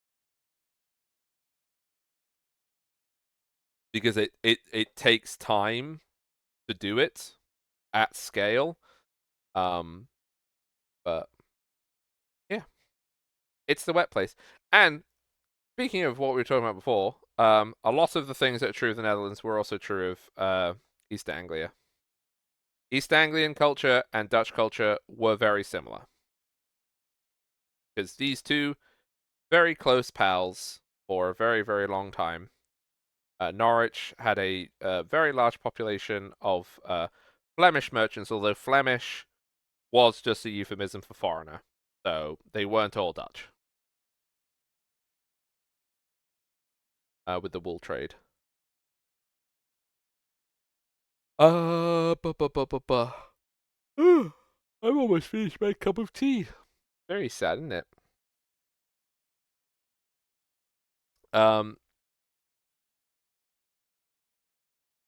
Well, yeah, but in English, poke. What a joker.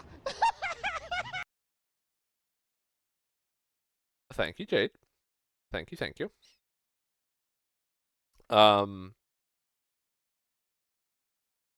Yeah, in English, in like early modern and medieval English, poke, Flemish literally did just mean foreign merchant. So Germans would be called Flemish, French merchants could be called Flemish, obviously Dutch, and actual Flemish merchants could also be. So the populations in London and stuff like that would just often get called Flemish. The reason for that is the most common people to be merchants in England in the medieval and early modern period were from the Low Countries, Flanders, chiefly. Because this is the other thing, right? Is sorry to all the Netherlanders. The money in the Low Countries until the 80 Years' War was down here. So these cities up here were much poorer than they were after the 16th century. This is where the money was. Yeah, no, I know. I'm just teasing. And the reason why the money isn't here anymore is because this got taken over by the Spanish. Well, if the dwarfs want to punch penises to get wood out of them, then that's fine. Thank you, Jade. Dwarven wood. Pretty good.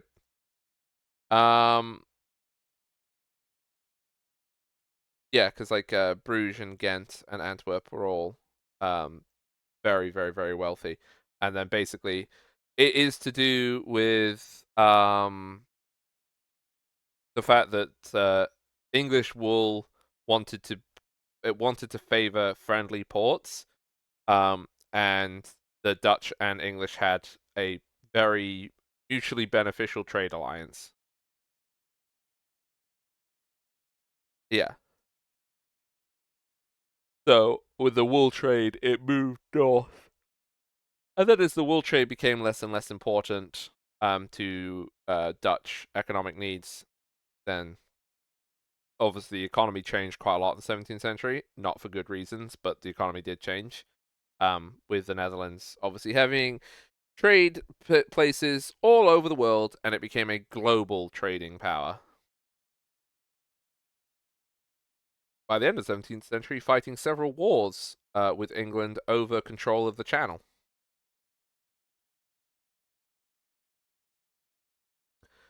F3 starts Industrial Revolution. Oh.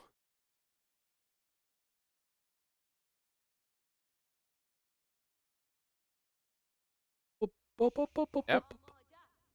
That's the pissy. That is the pissy. Thank you, Gwen. Thank you. Okay. So, ooh. Map, I remember that map. So, where are we going? What's that? Oh! It's Holland on its side. I see.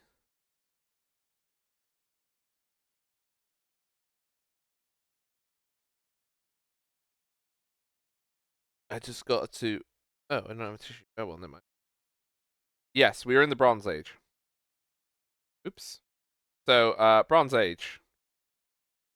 Metals are very, very rare. So bronze... Oh yeah, and I was showing you that stuff as well. Also, this is just a fun map in general. Look how squished up all the rocks are in Britain. They're so squishy. Oh, also, if you wanted to see the ridge, the wheeled Artois ridge, you can see it's still there, and you can see that it's snapped. Like there is this ridge of rock.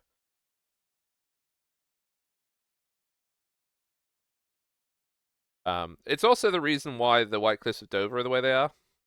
It's all very cool.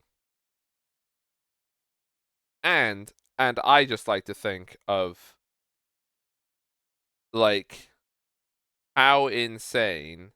But this is a thing that's like fun to imagine sometimes. This is what, 20 miles?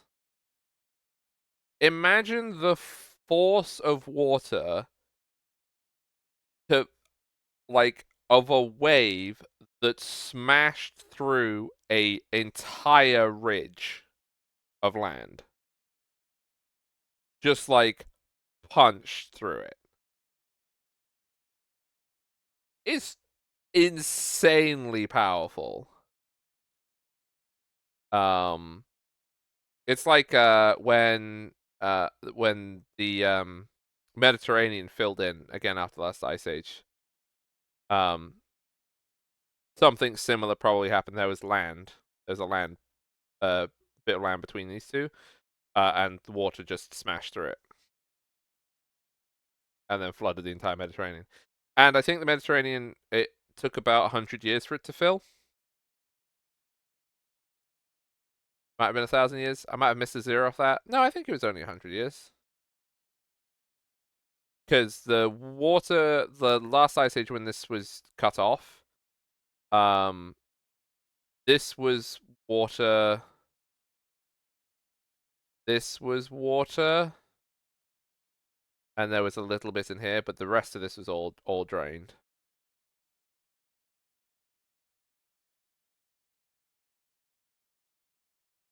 Oh, yeah, no, there's loads of lakes in here. Mrs. Zero, yeah, it's true. I might have missed a zero. I think it was only 100 years that I read. Ooh.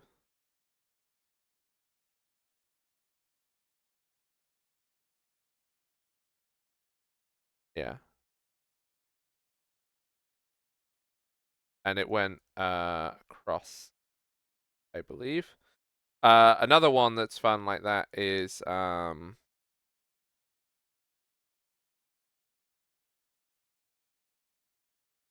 Right.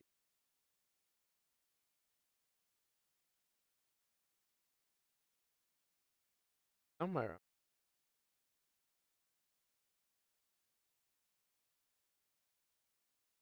This? Ah.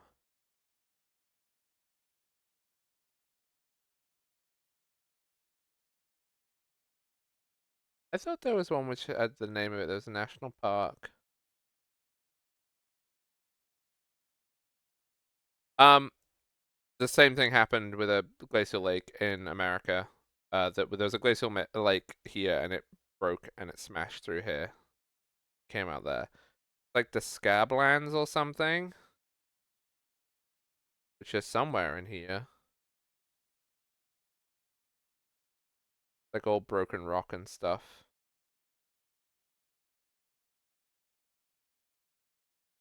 But I can't find it, so I'm gonna stop looking. Right. So, Bronze Age. The Bronze Age, the fun facts about the Bronze Age is the Bronze Age is when we know for certain that the last of Doggerland went. So Doggerland survived a lot longer than people might be aware. It totally submerged about 4 to 5,000 years ago is when the last of it went. Let's see if I can get a.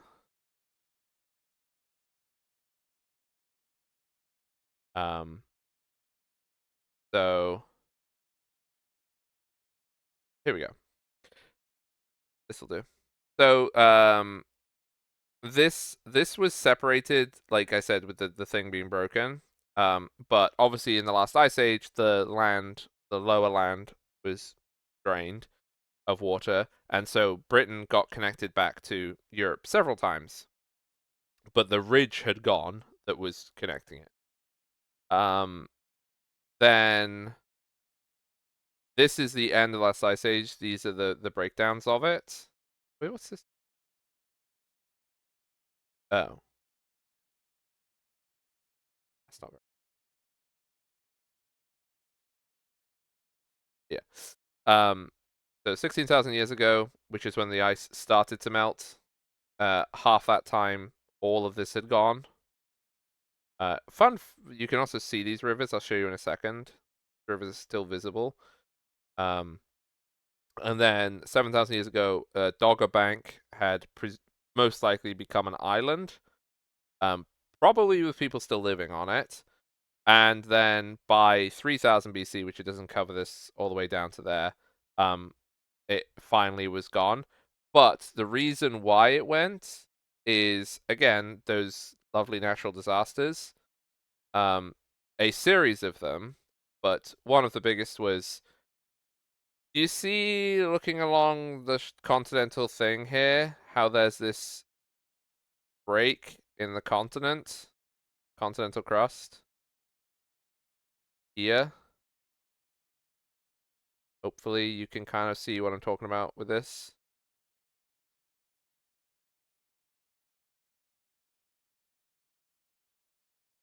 Yes.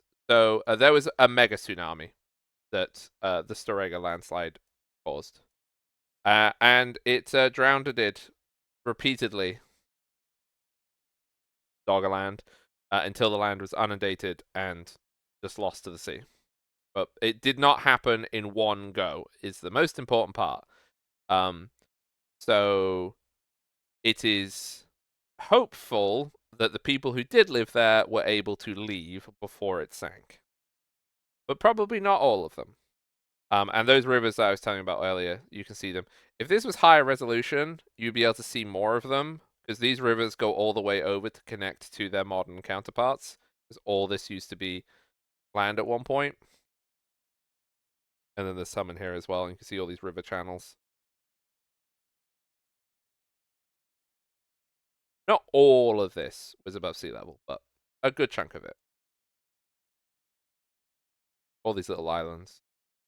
All the mountains.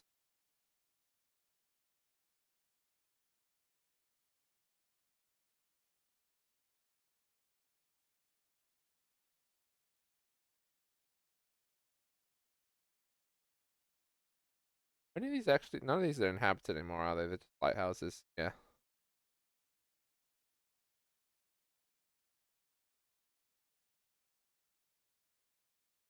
Yeah, 1% on one side. Yeah, well, because it's still crumbling. This whole area is still just like it's not structurally sound.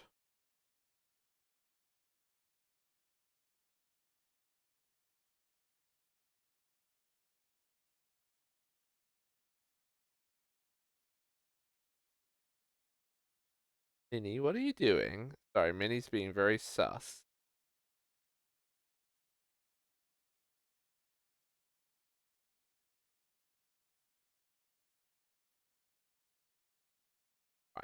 Fine. Yeah. So then Doggerland is gone. And then obviously by the end of the Bronze Age, we have basically without the draining of land, so the Isle of Thanet and stuff like that, we have a British Isles that vaguely resembles what it is now.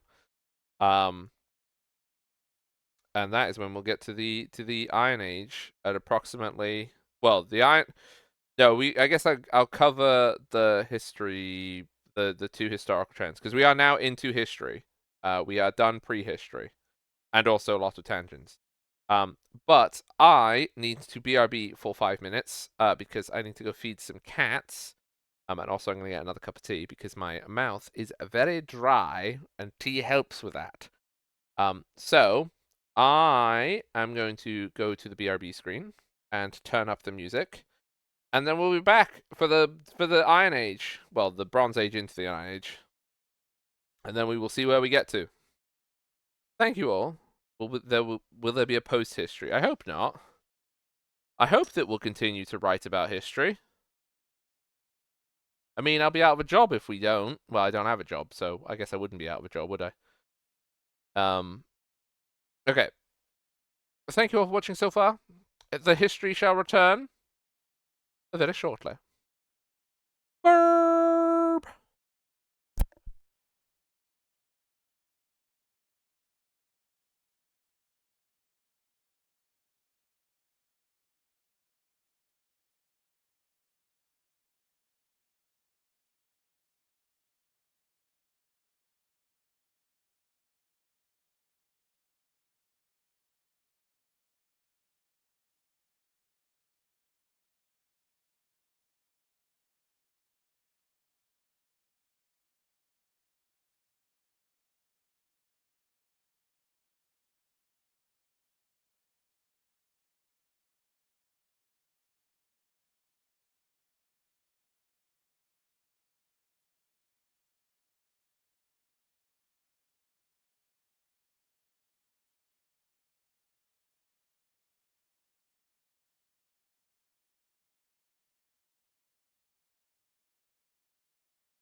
I'm back.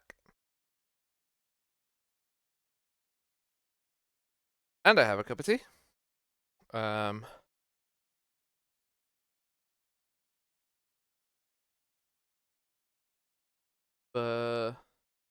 Piss. Wow. Wow. You know what? I'm gonna call you out. Aren't you supposed to be doing your assignment, Jade? Chatting. Chatting. Can't believe you have time to come in and say piss. It was Jade, yeah.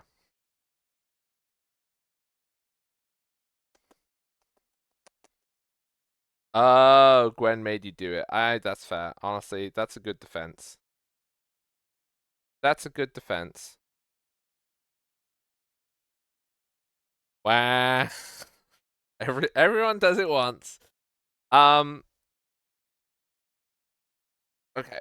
Let's just get to the Pika people.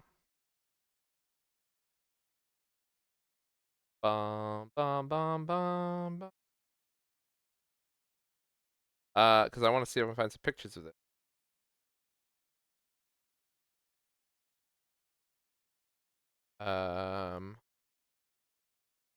Yeah, okay. So, the music down a little bit more. As we move into the Iron Age, I'm going to quickly just talk about the people who were there before. So the Bronze Age was dominated by these people, the Bell Beaker people in Britain. They're called that because they made fancy beakers. Look at them. They're so pretty. Got like, they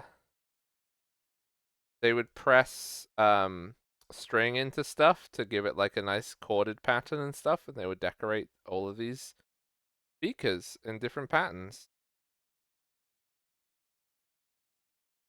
Well, yeah, I know they are beakers, but I like calling them pots. But you can see they are very, very beautiful. And these people.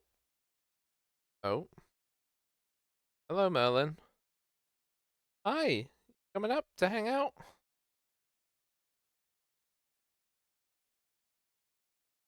Sorry, I've been interrupted by cat. Wow, hi.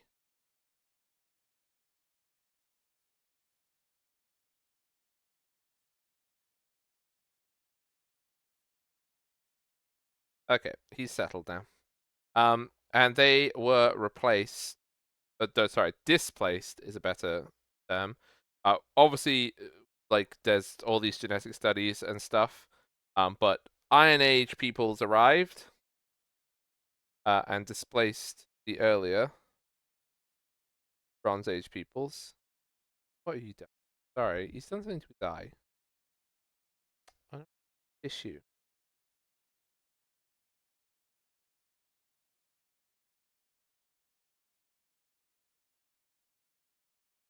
A bit better. You wanna watch? I have an extra viewer, but he's tiny. And he's mostly watching the mouse as well, but that's fine.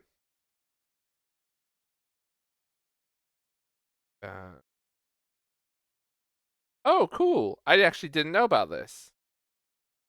There's actually specific Beaker people settlements that we have preserved. Cool. Because it's just pots in Britain. I mean, to be fair, most of British archaeology is pots to a point, so that's still cool. That's very, very, very cool.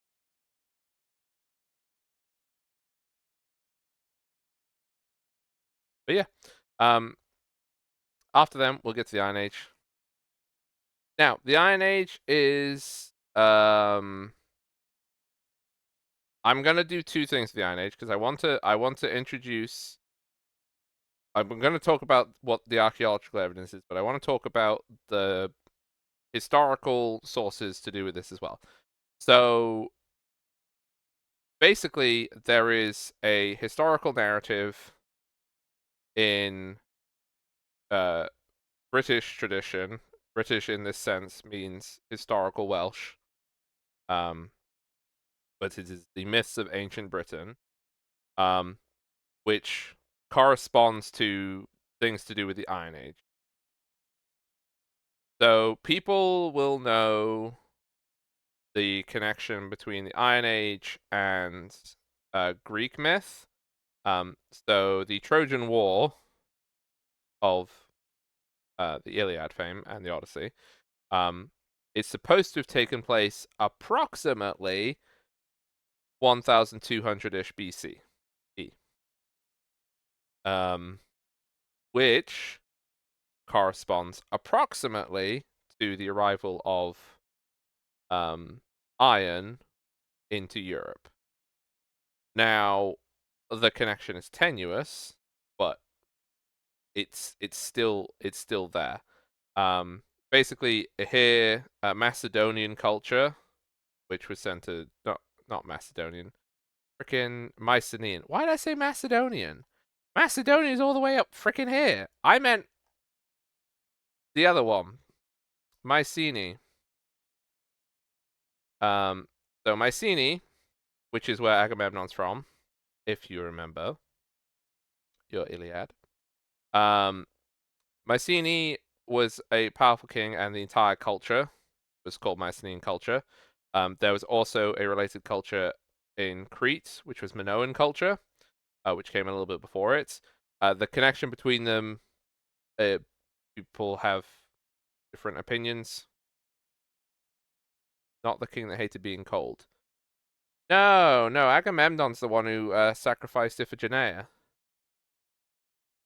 King Many.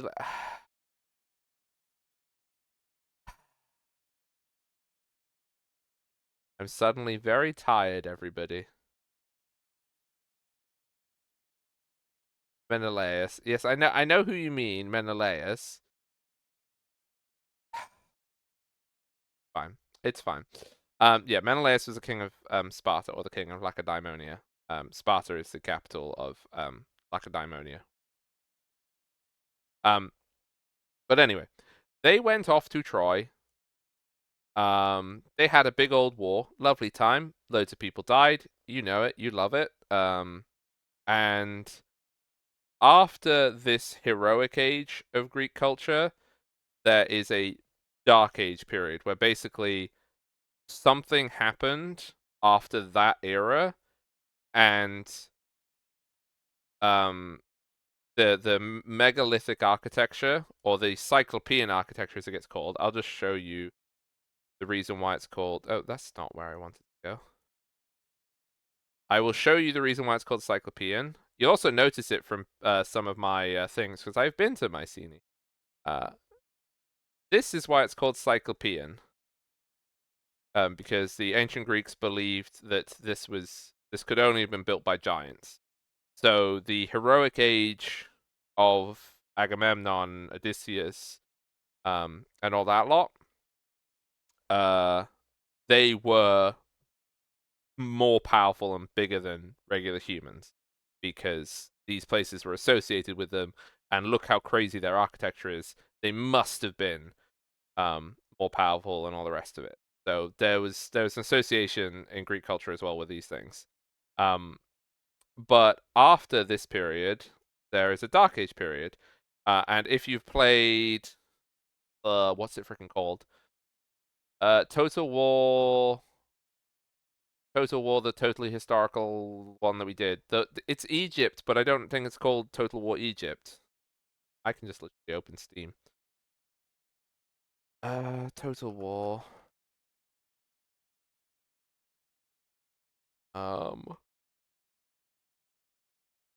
Pharaoh, that's what it's called.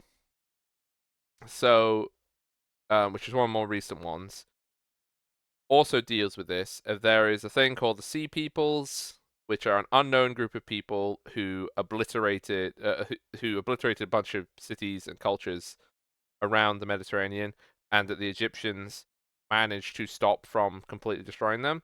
And that coincides as well with the end of Mycenaean culture in Greece. And most likely it was because they were a group of people who had iron versus bronze, because Mycenae was a bronze aged culture. The reason why I'm telling you all this is because of the Trojan War.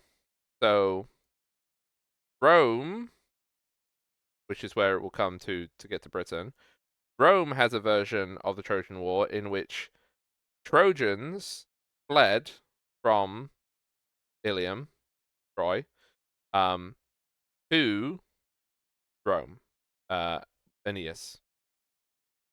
And they founded Rome through a convoluted series of stories. Now, other places in the Aeneas, yes. Other places in the Roman Empire also had similar stories, including Britannia. Britannia's version of the story is that another Trojan called Brutus also fled from Troy and had coincidentally similar stories to Aeneas, but they were all slightly different. And Brutus made his way through Gaul, i.e. France, eventually arriving in Britannia, where through a series of adventures, he slays the giants of Britain and founds Britannia. He then has a bunch of children, and these children become eponymous with different parts of Britain. So he has 3 children, Camber, Lacrinus, and Albanactus. Albanact, Locrine, and Camber. Camber is, well, Wales is named after Cambria. Lacrinus becomes Locria, which is the free English name of England, is Locria. In Welsh, I'm sure Gwen will tell me that it's slightly... Gwen knows it better than me, but Llogir is how it's written in ye olde times, but it's probably not that anymore. This is historically things. And then Alban, or Alba for Scotland, which, if you know alternative names for it.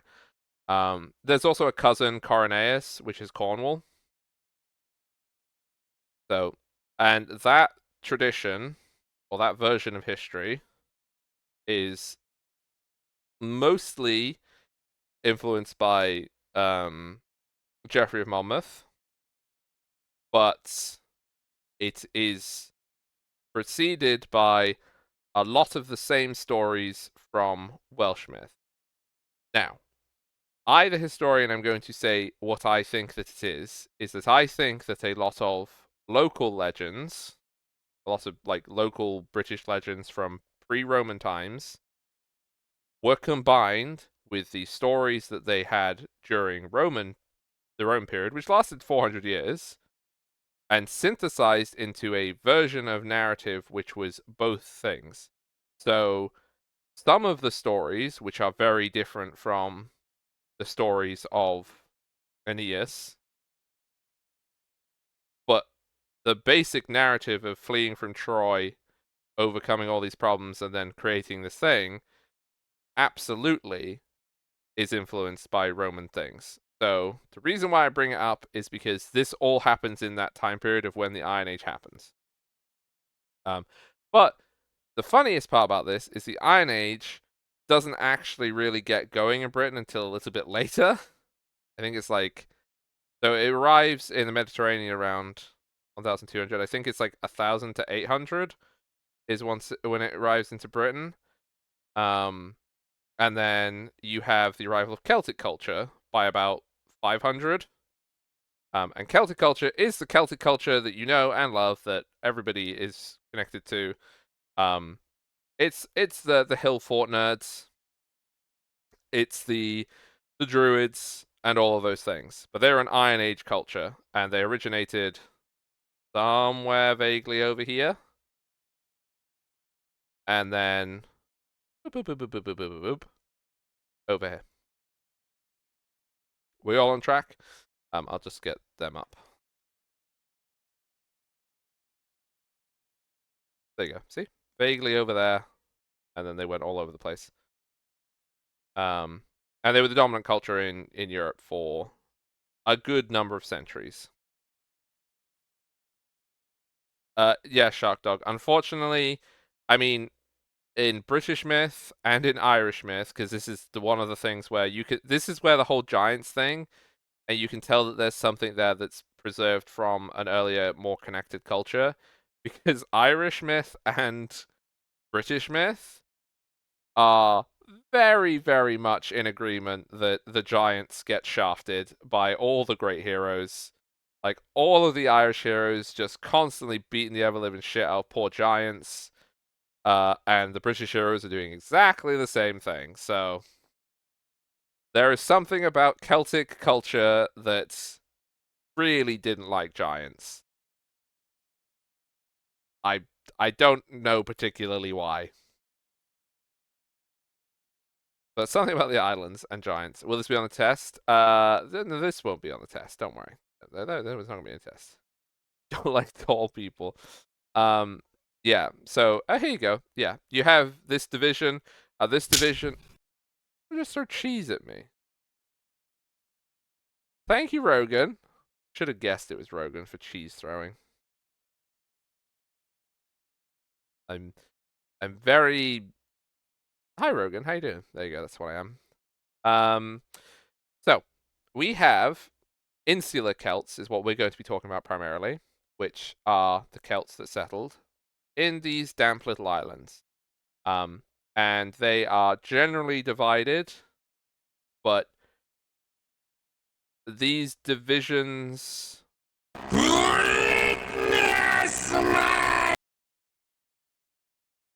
That was terrifying. Did I full screen it?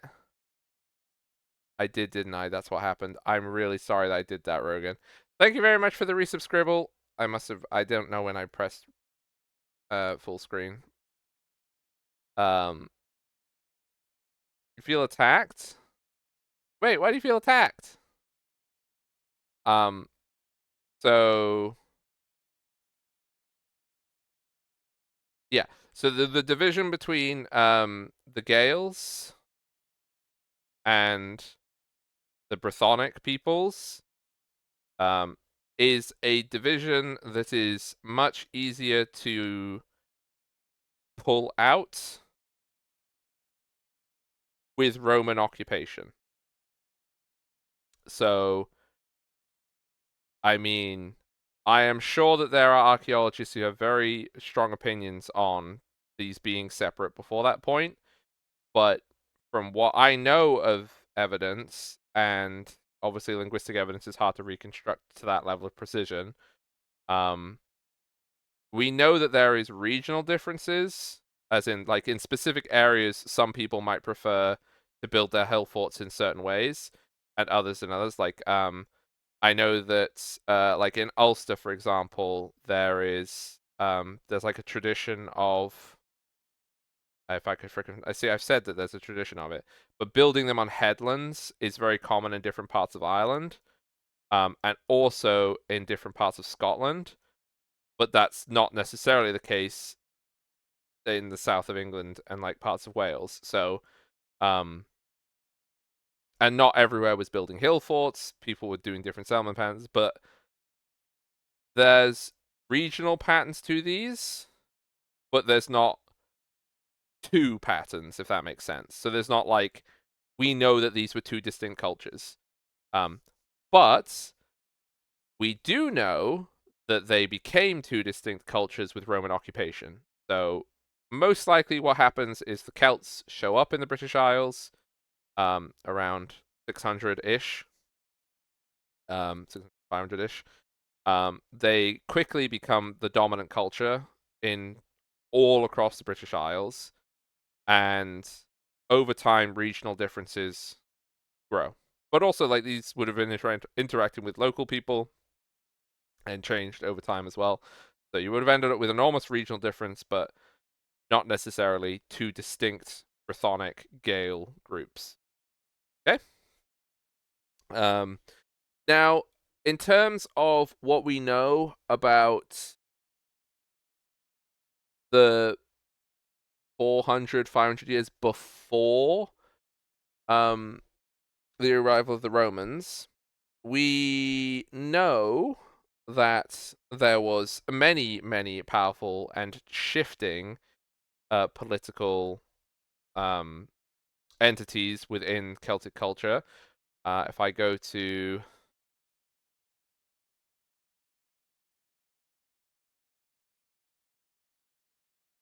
here you go.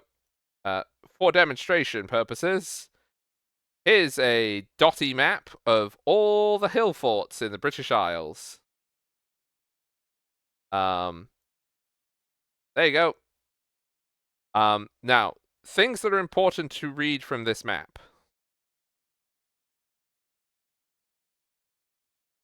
Is where the areas of concentration are. They are concentrated here in the lowlands of Scotland. They are concentrated here in Powys in Wales. And they're concentrated here in the Cotswolds and down into what's now Somerset and places like that. Now, the reason for these concentrations is partially to do with where the majority of people lived, but it's not entirely to do with that. So these are areas of very good agriculture. Like, I mean, most of the like it'll come up more in Roman Britain, but I'll show you a map of Roman Britain as well, and you'll see where it's very clear that most people lived. But like the thing is that it could just be that there was tons of people over here, but they weren't living in hill forts, or those hill forts weren't preserved. Right. There's also, like, that's the other factor here, is this is an area that has been looked at a lot more, so a lot more have been found. This is an area that's been looked at a lot more. Like, you'll see with Ireland, there's a lot around the coast. Like, Ireland probably having more around the coast, but, like, there's lots around the coast in Wales and around in Scotland, so, like, harder to make an assessment of the coastal ones, but Ireland is, there's not, like, I guess there's a little concentration down here, but it's not, there's not like a very obvious concentration like there is here and here. But again, it can be to do with many factors as to why these aren't here. So this isn't a one-to-one population graph of the British Isles, but evidence with other sources of evidence, like what happens in Roman times, this is probably related to that. And these hill forts, they're called hill forts, but they're not necessarily actual defensive structures. Let's go to, let's do the big ones. Hello, Jub, welcome. So, Maiden Castle, this is what it looks like today. And I will find it on here so I can show you how big it is. So, this is Maiden Castle, which is one of the biggest hill forts in Britain. This is obviously a modern city. So, I don't know. I feel like you can see that it's pretty big. Like, it's a very big thing. And it's, like, considering it was cut with, like, wood and stone tools and stuff. But there's Maiden Castle. And that's what it looks like. And then here is a reconstruction of a possibility of what it would have looked like back in the day. And it was a veritable metropolis. with hundreds, if not thousands, of people living on top of it. But the important thing is that we get the idea that these, like, because they're called hill forts, which is the most problematic part of their name, they were the centers of power. They weren't necessarily forts. Some of them had defensive purposes, but that wasn't the only thing. Oh, is this one? Yes. Okay, freaking English Heritage. I don't like English Heritage, but hey, they did this right. So they had the lower areas of Maiden Castle. They packed the side of it with chalk. So from a distance, if you looked to the hill, it would be white in the distance. You could see it from a very long way away. And Stone Age into Bronze Age into Iron Age, commonality in British culture is using things like chalk, because there are places in Britain that has a lot of chalk, to decorate the sides of very large structures, was quite common because you can see it from a very long way away. And that was the important thing about these structures, is that they were visible in the landscape. So I know I talked a bit about with the Paleolithic and the Neolithic monuments, that they were to be seen. They were part of landscapes. The same is true of these hill forts. Because they're also the centers of power. I think the general working assumption for a lot of people now is it's kind of the nobility lived in these places. And we know that most of the rest of the population was dispersed in rural environments. But these concentrations were most likely nobility. The other thing as well about some of these hill forts is that some of them were only inhabited temporarily, which means that they had other functions, they weren't just for habitation. And the reason why people can figure that out is basically hill forts that were settled semi-permanently would have far more domestic waste, and hill forts that were only settled for brief periods would probably have no domestic wastes, i.e. people would only go to that hill fort for a special occasion, which brings back to the wonderful world of ritual. So, and like there are hill forts all over the place. Like, I'm trying to think of another one. I mean, let's go, like, hill forts. Sorry, I'm just going to show you the one that I've never been to, but it's very close to where I am from.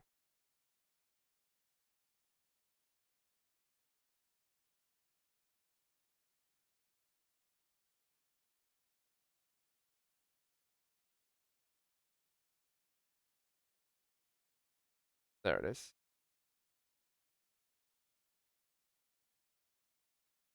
So yeah, there's another hill fort that you can't even see, but it's over here. Because again, these things get buried in the landscape because they're not used for so long. Oh, there was one over there as well, but another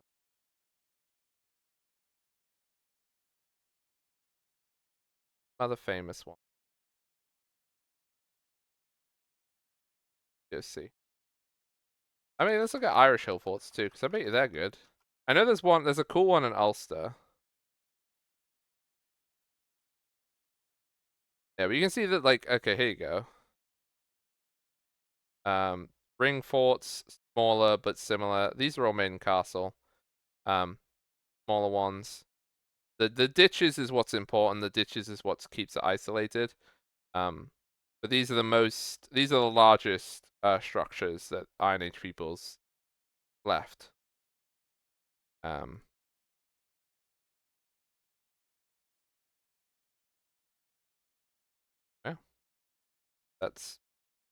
Those are very close together houses. Like really, really close together. I don't think that's not what most modern reconstructions I have seen of these things look like this. Where there's like little gardens and stuff outside. because people would keep their livestock in there. Because that's the other thing as well, is like some of these enclosures were just used for livestock. So they would build these massive ring embankments all over the place, and then they would just literally keep cattle and stuff in them, just to keep them safe. So, oh, hang on.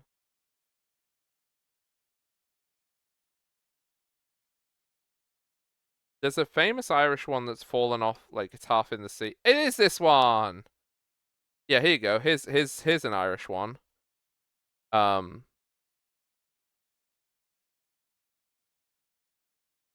Have a good bench poke. Thanks for hanging out. I hope you had a nice time. Yeah, so like you can see that this one, like half of the hill fort has been lost, and it's in the sea now. But I knew that I did not know the name of it. Dun something. Dun Angus. Dun.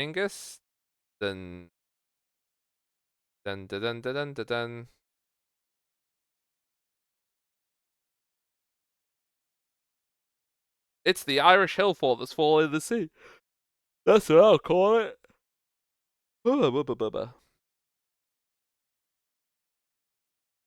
Now, what we also have for this is we have Roman sources which talk about the situation that they find themselves in. We have a travel book by a Greek explorer,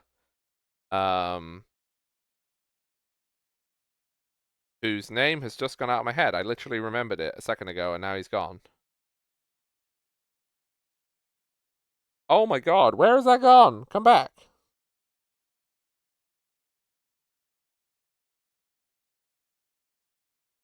What the fuck is his name?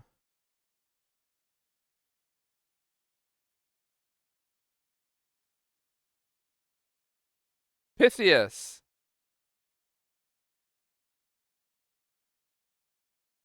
Pythias. There you go. Ta-da! Pythias is the first person to mention Britain in a written source.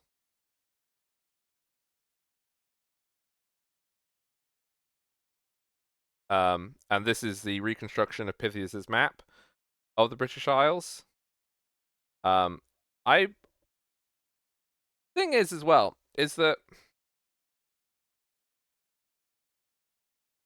it's always bothered me, is that I've never managed to see reconstructions of Pythias's map.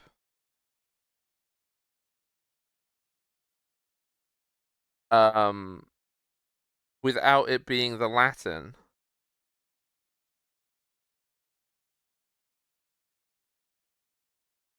Because the thing is, right, is that if I'm remembering rightly, Pythias's stuff doesn't survive in original.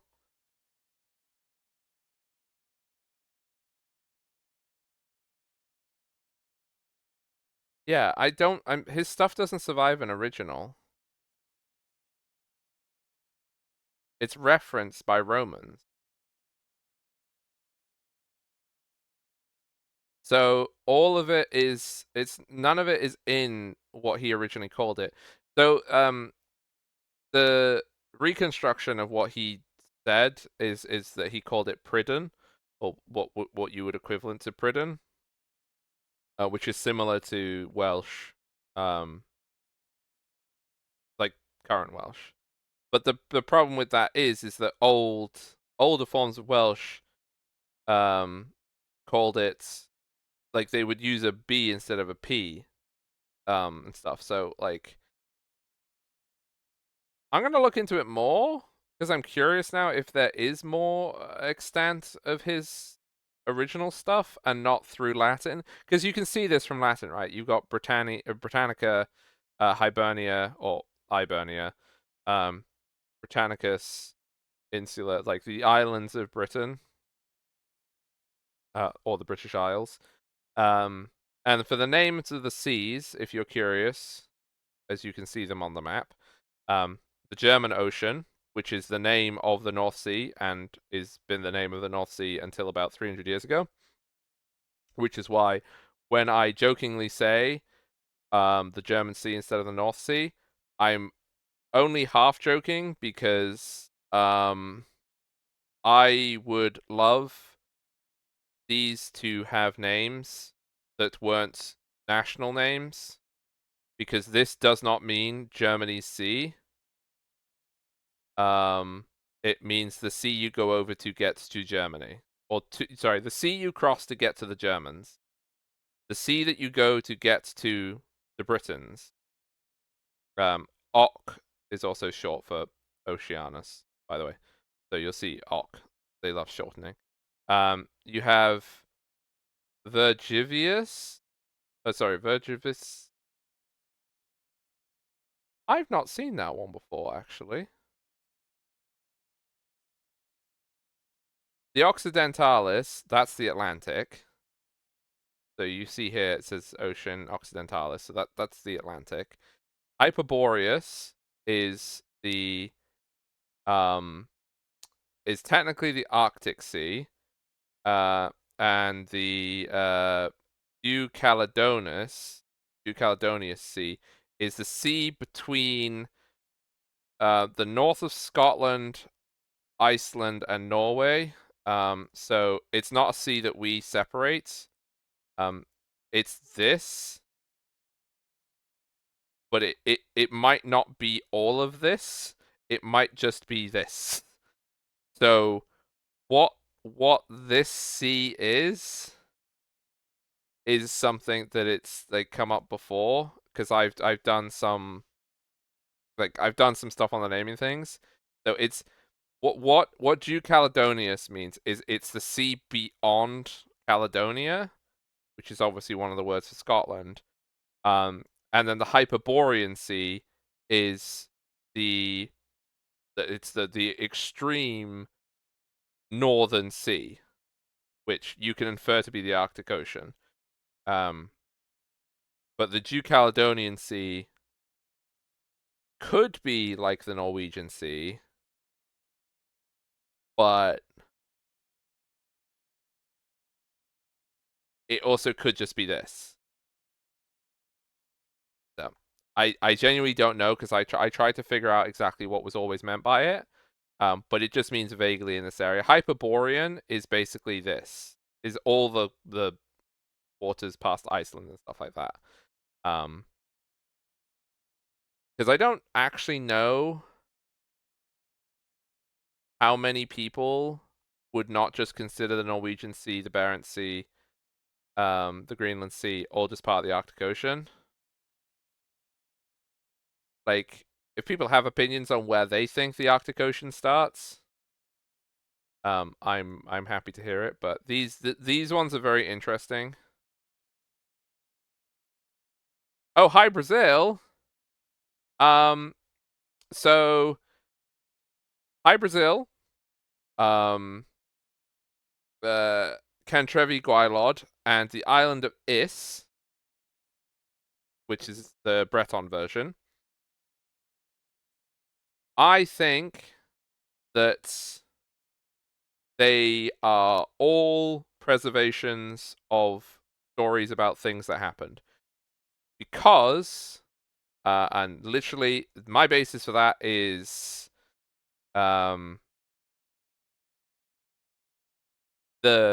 we know that the people genetically who lived through this are related to the people who live in Europe now. If you preserved folk stories over thousands of years of things disappearing beneath the waves, and then you kept adding flavor to them, yeah, I've got some evidence as to why people used to believe that whole settlements would just disappear into the sea.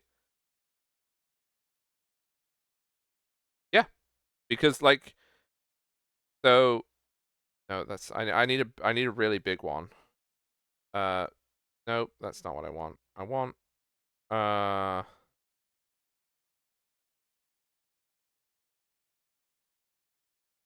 right.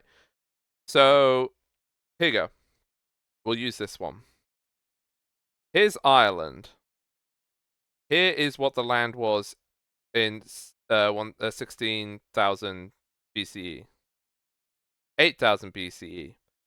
People lived here through all of this time period. Like when the Neolithic gave way to the Bronze Age and the Iron Age, we know that they did not displace those people in their entirety. So there is a continuity of people that is able to tell stories to each other, and like they're not nonsense stories, right? Like, if considering, okay, how do I phrase this? The Iliad and the Odyssey are folk stories from a little bit before classical Greece. They're about from 750 BCE. So from us, that is 2,750, well, 2,775 years ago, ish. We'll round it up and be generous and say 3,000 years. They were writing about a story or events from their perspective which happened 500 years before them. Ish. So 500 years from us into the past is the Reformation's just started. And we have a very, very good understanding, comparatively speaking, of our history going back 500 years.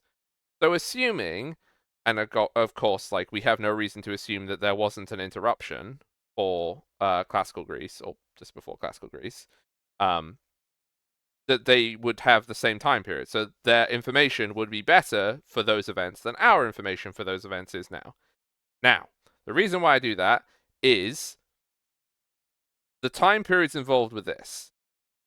Those stories that we have, like High Brazil, Cantrevi Gwaelod, these are all from, they're most likely from the first millennium, is when they're written down in some form. And they're written about events in the distant past from them. But those are people who are writing stories down in a period just after the Roman occupation and then into the beginning of the medieval period. And they're writing about something from a long time before. But they are only 500 years-ish removed from Celtic peoples before Roman occupation. Because Roman occupation was about 400 years. And their stories, if you do 500 years from them, would have been basically the Bronze Age stories.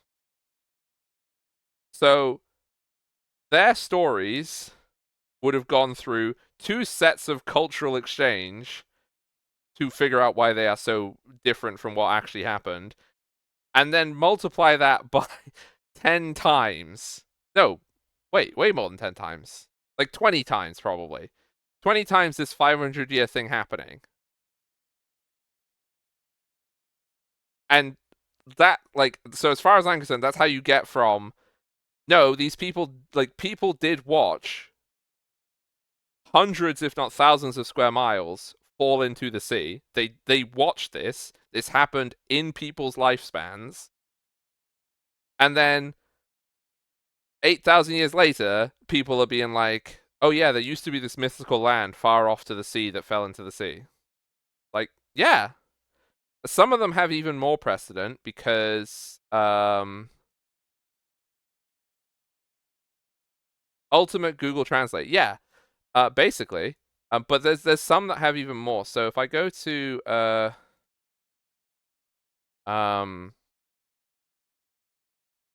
bathymetry of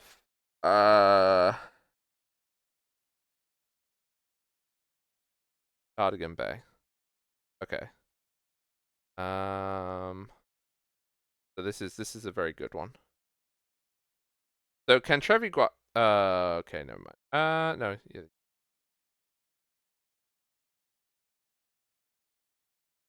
It doesn't need to be high res, don't worry. For me to show you.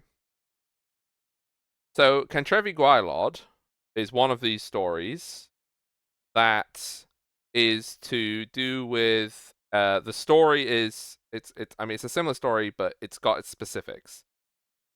There was a Cantrev, i.e. a settlement, on the shore of Cardigan Bay that one day the person who was in charge of opening the gate, so basically it had flood defenses, so it had two groins, and there was a gate between them, and it was their job every time to open the gates to let the water out so that the Cantrev didn't flood. That's what it was.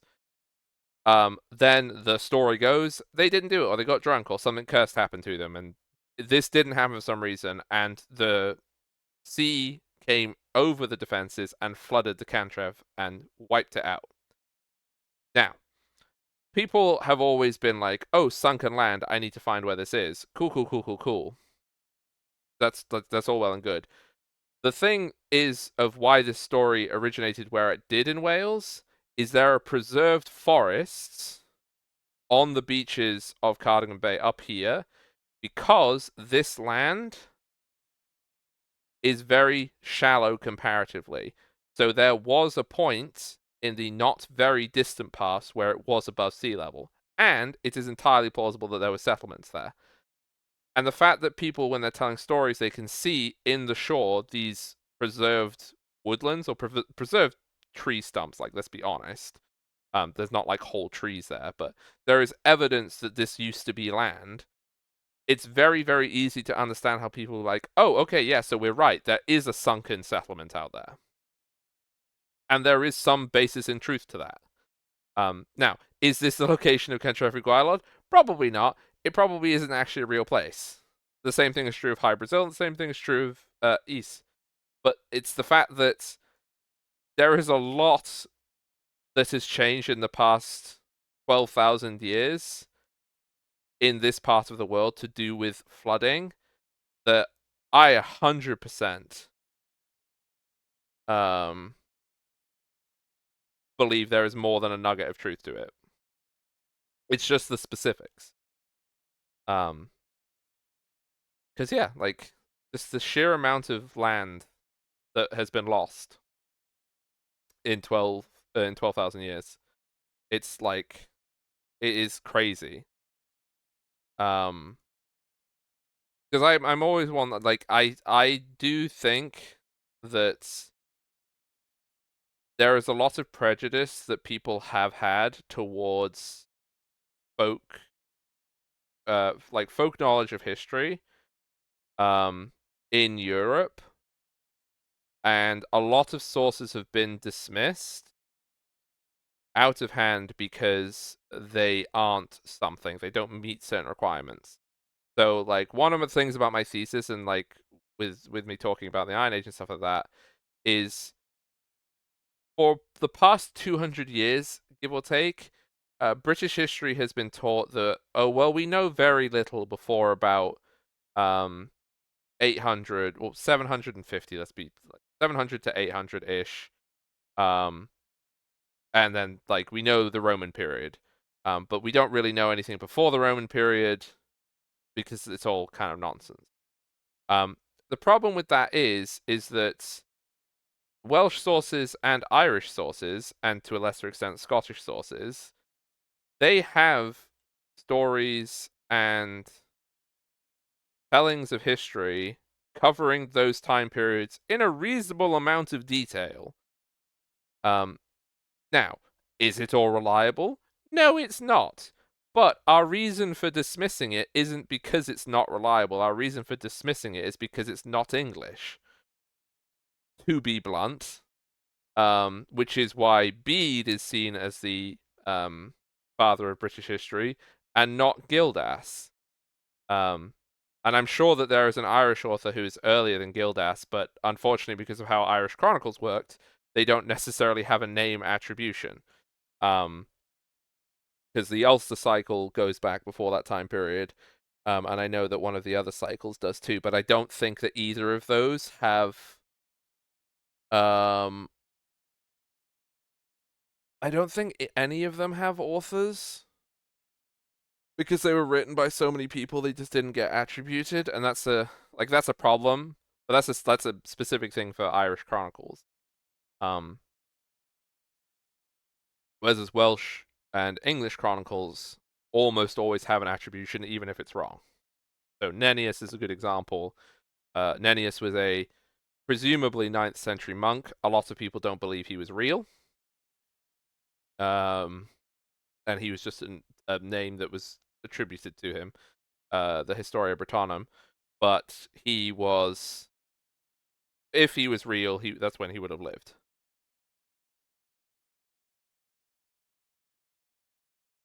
Oh, yeah, no, Mandy, that's 100% true. Like, this is the thing of what it is in colonial contexts, indigenous voices are starting to be heard. Now, I'm going to preface that the indigenous peoples in colonial contexts and Irish and Welsh and Gaelic histories are not the same thing. As in, yes, there is a type of colonization that occurred in the British Isles to do with Wales, Ireland, and Gaelic Scotland. However, it is a different kind of colonization than what happened in Canada, the United States, Australia, and New Zealand. So there is a distinction there, but there is also things to be learned. Because Indigenous history has only recently been started to be listened to in a more serious fashion. And we are learning a great deal about North America, about Australia. Like, Mandy, I don't know, with the Australia one, the one I heard was there's people who live on the coast, and they have folk stories about the fact that there used to be settlements all along, like the Great Barrier Reef or something, and Europeans were like, they're talking nonsense. This is the same thing as like Atlantis. And then a bunch of geologists figured out that a bunch of these were actually above sea level islands. Yeah. And they're like, oh, okay, maybe we should actually listen to the people who have lived here for freaking 30,000 years. They might know a thing or two about the local area. And like that's the difference, is that we know Indigenous Australians have lived in Australia and where they are living for literally tens of thousands of years. That isn't the case with the peoples of the British Isles, for example. The peoples of the British Isles have moved around a lot more. They haven't been in the same place for that period of time, and there's been cultural absorption, cultural displacement. So yes, there are older and newer cultures in the British Isles. Absolutely there are. But there's not the same kind of longevity of connection to the land in the same way.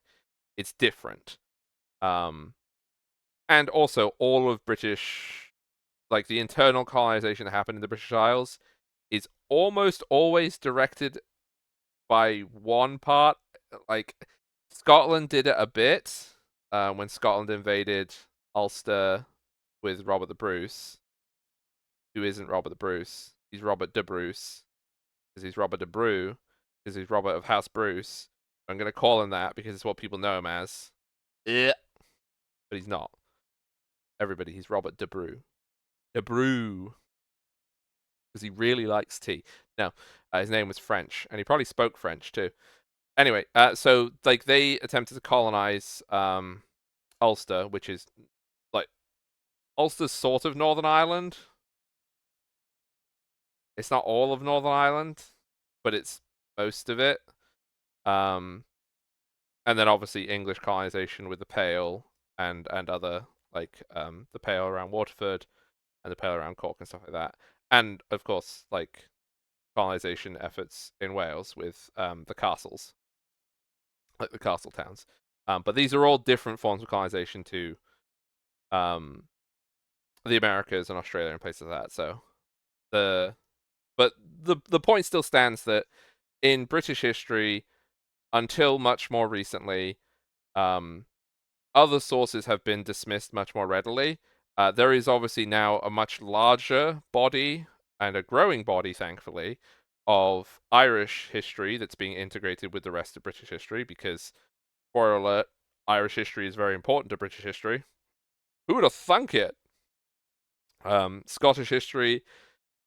Scottish history is more complicated with it because Scottish history is treated much more equally, but that's because Scots, being the cousin of English, there is seen like Scotland and England in historical terms are seen as equals, whereas Wales and Ireland are seen as lessers.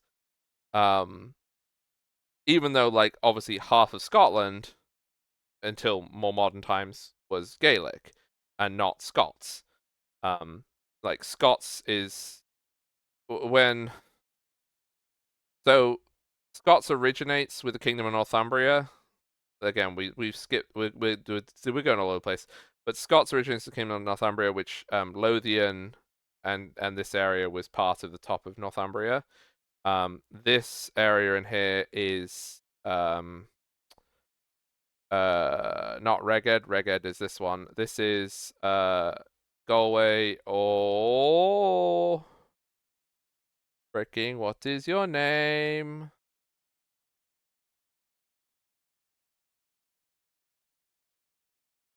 Bugger, why is it gone out of my head? Keep forgetting things. That's how you know I've been talking for too long. I think it's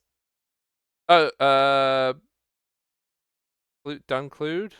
No. Frickin'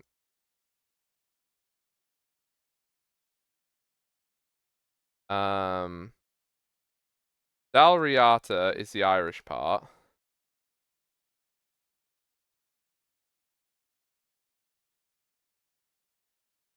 It is next to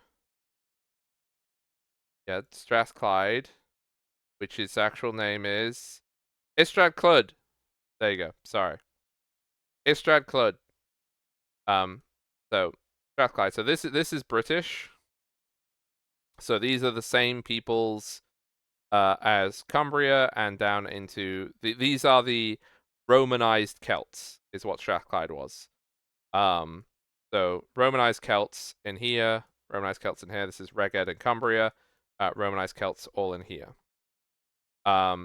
This was Angles in Northumbria, and then you had the Picts up here. And then you had over here, you had Dalriata. Dalriata are the Gaels, who are the same people as. So that's what that distinction between Brythonic and Gaelic. These peoples spoke a similar language to the various peoples of Ireland, because these aren't monocultures. Like Ireland is as complicated, but yeah, there's a shared language across here. So in terms of history, the Scots end up conquering the lowlands when Northumbria conquers Reged and Cumbria, and eventually the kingdom of Istradclwyd and what separates out to be Lothian, this forms into one kingdom, and gradually over time becomes its own identity. But they do speak Scots, and Scots is a Anglic language, whereas there's obviously Istradclwyd, they spoke Brythonic. So this language eventually dies along with Cumbric, which is the language that was spoken here, and that was dead by about the 12th, 13th century. And the Picts up here, they spoke a different but related Brythonic language. So in terms of how history is treated, Scottish history is treated much more equally because it is seen to be much more similar to England. But these histories aren't until more recently. And that's what a lot of historians are working very hard to do, is to improve our knowledge of the past by not throwing out sources for really no good reason. Like, there really isn't a good reason to throw them out. So, but it's still important to talk about that sort of stuff. I mean, it's what I want to do. It's important to me. Yeah. So, BA in history.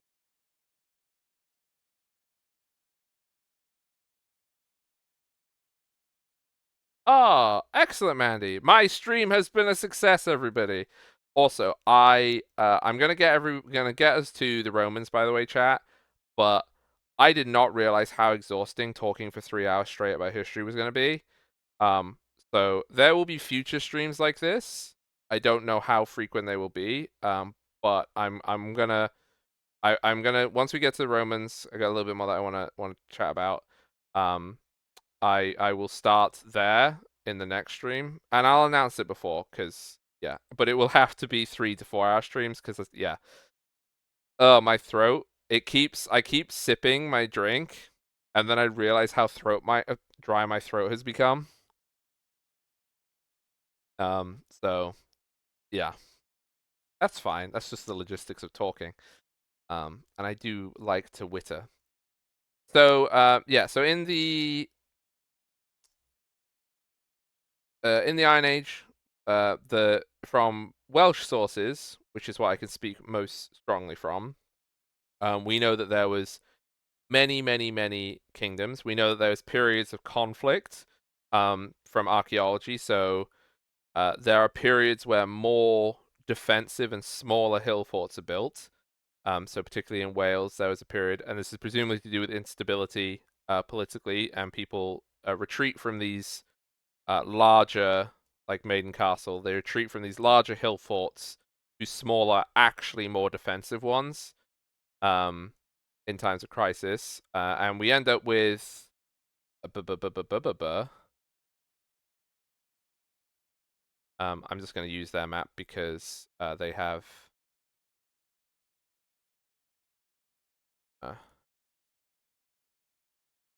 nope.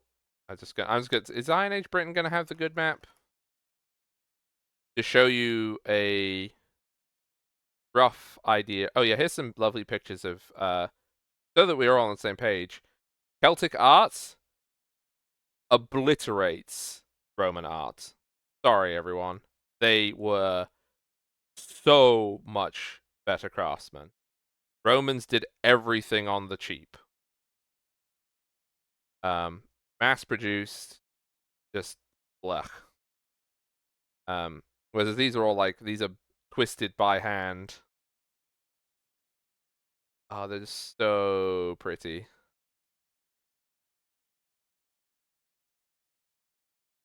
I mean, yeah, like the world that we could have had if fricking Carthage had burned Rome to the ground.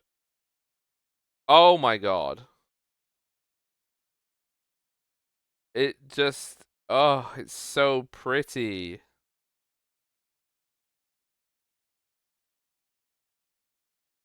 Oh, look, there you go. Here's a little side thing. So the hill forts is one Iron Age favorite construction method. This is a broch in Scotland. These are fortified towers, which they kind of acted like granaries at the same time.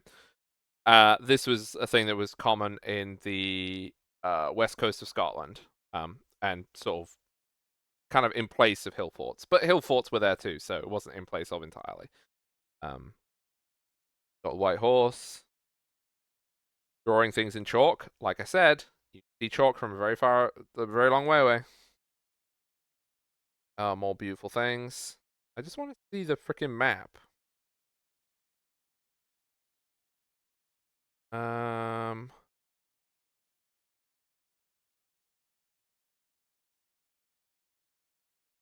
Yeah, no, I know that one. I want to show how, there we go. That's the one I wanted. Why is that one not on Wikipedia? It's Wikipedia's map. Well, this'll do. So the only reason why we know or have a sense of this is because of Romans, and this is where the coolest part of this is, to a lesser extent, we know it from archaeology, because we can figure out the different they get called tribes. I want to call them nations, so I'm going to call them nations. Get wrecked. The rest of history constantly wanting to call things tribes because you see it as lesser. Sorry, but that's why they call things tribes, not nations. That's why they do it. But we have coins, like Celtic coins, and we can figure out different groups that are on the coins using Roman sources as well. So Roman sources are helpful, but the Romans identified all of these different peoples that lived around the place. Normally, they through their interaction through trade or conquest, but sometimes they actually just talk about them. And then we have,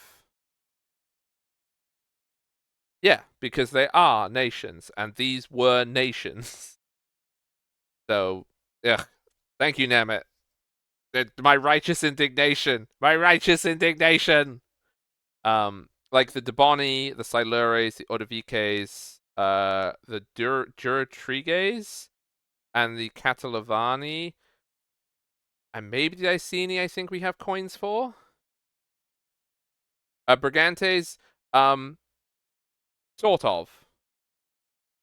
It's sort of Shark Dog. The Brigantes, it is almost certainly what their name was. But I believe we get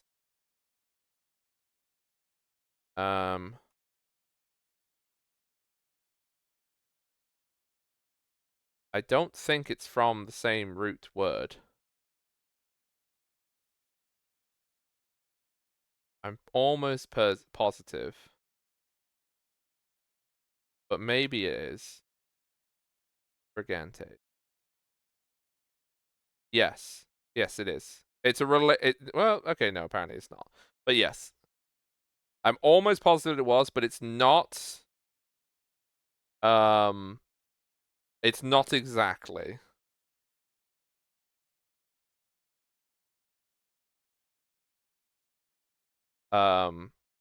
Because yeah. It's basically that it's a it looks like something it's not, but also the Romans did use it to be the same thing. Because the Brigantes were a problem to them. The Brigantes did not like being subjugated. It's the reason why the Brigantes, one, they held on to power for so long. They kept they basically ruled the north on Rome's behalf. So Cartimandua. So we all love and we all know Boudica, or if you want to quote a typo from a 17th century poem, Boadicea. But Boudica, Buddig, as she probably would have actually been called in her own time. She obviously gave it to the Romans. She burned down the old age retirement home of St. Albans, and also one of the other old retirement homes of the Roman army. Actually, I think she did 3, because she did London as well. But anyway, Boudica is the famous one. Cartimandua was the queen of the Brigantes, and she also didn't like the Romans, but she also didn't try to piss them off. So the Brigantes were able to hold on to their own power for longer. Similarly to the Silures and the Odovices. The Odovices were subjugated several times. One of the most famous events of Romano-British history is the Romans became obsessed with wiping out the Druids. as in like with genocidal intent. So they would kill druids wherever they could find them. But the final act kind of thing was on Anglesey, where the last druid stronghold was supposed to be, and the Romans supposedly burned all their sacred groves on Anglesey and slaughtered the entire population, which honestly kind of fits the bill with Romans, because it's just sort of what they did. They were mostly just thugs, but it also sort of reduced the Order VK's power quite a lot. So, but this is what we have of late Iron Age Britain. But remembering, because this is where we'll wrap up, and then we'll start with the Romans. Remembering that this is from the Roman telling. We know that these people existed. We have coins. We have evidence that they were independent and doing their own thing. But our literary reconstruction of their cultures comes through Roman lenses. So you always have to bear that in mind with an awful lot of this stuff. These people can only talk to us through what they left, and they didn't leave very much. And this is, again, to go with the metal is really rare. That's the reason why. Most stuff in these cultures, and these were hundreds, well, I think the population of Britain at the time was about 1 million or so people. But, like, these are hundreds, thousands of people. And, like, they lived with wooden houses, with like mud houses. Most of their crockery and stuff like that was wood or pots. A lot of the pots, if they weren't cooked very well, they can just sort of disappear into the earth. So unfortunately for us, we don't get a lot left, but we do what we can, because these people were there. They lived for hundreds of years. Like, this is the thing that, like, people should really, really take home from understanding these cultures. We know that, like, these people and this approximate orientation of nations, because some of these coins are from the very begin, because coinage arrives in Britain about at the beginning of 100-ish BCE, and Roman occupation isn't. It begins at sort of with Caesar in 40-ish, when he tries the first time but fails, and then obviously Claudius comes in 50 or 60-ish. I forget exactly. I'll check it before next time. So coinage by itself, we have 160 years, and we know that these things existed during that 160 years. We can infer that they probably existed before they got coins. It's not like the Dubani came into existence with the existence of coinage. Also, coinage wasn't used the same way by these groups as we use it today. It was used for specific things. Most of the trade that was done by these people would have been done with bartering, in the same way it's done in lots of parts of the world today. You don't need coins for everything, but they still had them. So, like, there's like 200, 300 years where we know that these nations existed, and it's like basically just gone. 300 years is how old America is, right? Like, just imagine, everybody, if you will, in 2,000 years, literally nobody knew what America was. Like, I mean, obviously, America has left quite a considerable amount of waste in the ground that we'll be able to look at, thankfully. So we will know a lot more about America than we will about these, because there's lots more things that will be preserved in the soil. But the point still stands. That the time periods that we're talking like hundreds and hundreds of years, that these people who, all we have is, in Welsh and Irish sources, we have some lists of some names. So we have some people who preserve, some kings, and some important people over time, and assuming that they're real. And, like, again, right, this is why it frustrates me so much that these sources are dismissed, because the few names that we have preserved of these people going back that far, they get dismissed as being made up because we don't have any other sources, we don't have any other evidence to back them up, quote. But we do have an increasing body of evidence that says that a lot more of these sources are right than otherwise. I will be getting onto some King Arthur stuff next time, which is very, very funny because that's just hilarious. But like, assuming that all of these names are made up just out of hand is nonsense. Like, these people knew their own histories. They were able to write them down. They told them to each other. They had their own records. We know that the Romans were incredibly literate. So for 400 years, we know that all this crap would have been written down because it's what the Romans did. They wrote everything down. But it's just not here anymore. Like, we have letters surviving from soldiers on in Roman forts because they happen to be preserved in the right way, but everything else is lost. So, oh history, oh history. I love you so much, but you make me so sad at how much stuff we have lost. We probably do not even have 1% of the past. Like, I wouldn't even think we have close to 1% of the past. And it's just insane to me how much is lost. And all we can do is we can try our best. Like, we can try our best to reconstruct. But that's all we can do, unfortunately. But yeah.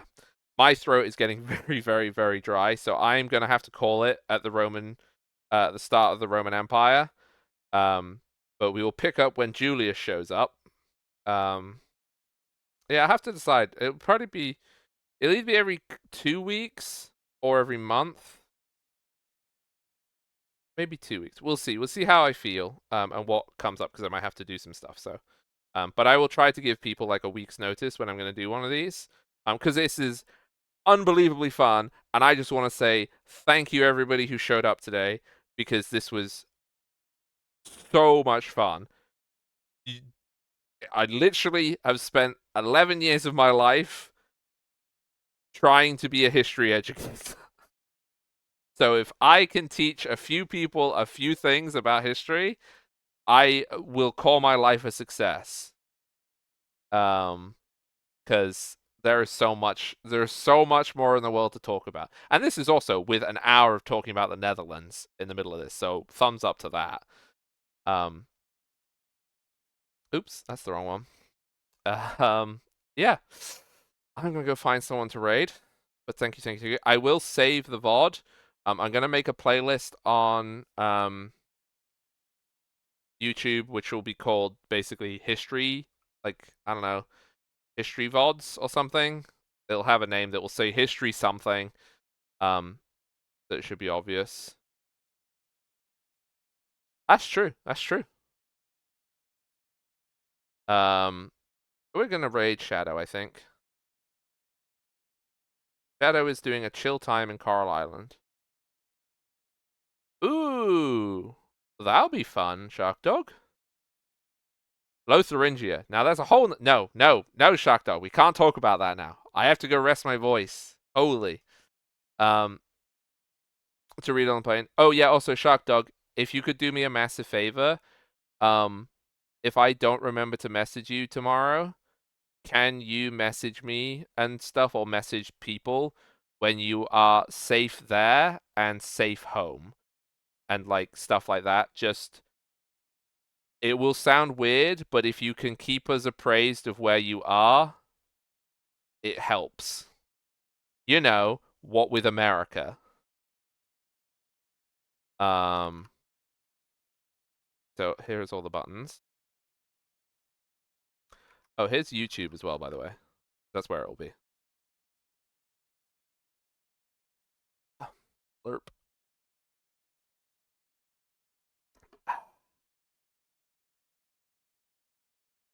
Okay, and here are some raid messages. But personal phone and luggage for immigration. Yes, that is a very good idea, Shark Dog. Yeah. Yeah, no. Just, yeah. And I apologize for that. Like, we are all paranoid about any of our friends going to America right now. And again, this is my PSA for everyone. If you do not have to travel to the US and you are not a US citizen, do not travel to the US unless you are a US citizen right now. It is not safe. But yeah. Thank you very much for hanging out. I hope that you all enjoyed History Time. Yes, Jub. I know we get the raids going. ICE is disappearing people, is what you need to know. Regardless of what country they come from. Just, there you go. Yup. But anyway, on a more cheerful note, have a nice time with Shadow, everybody. Bye, everybody. Bye.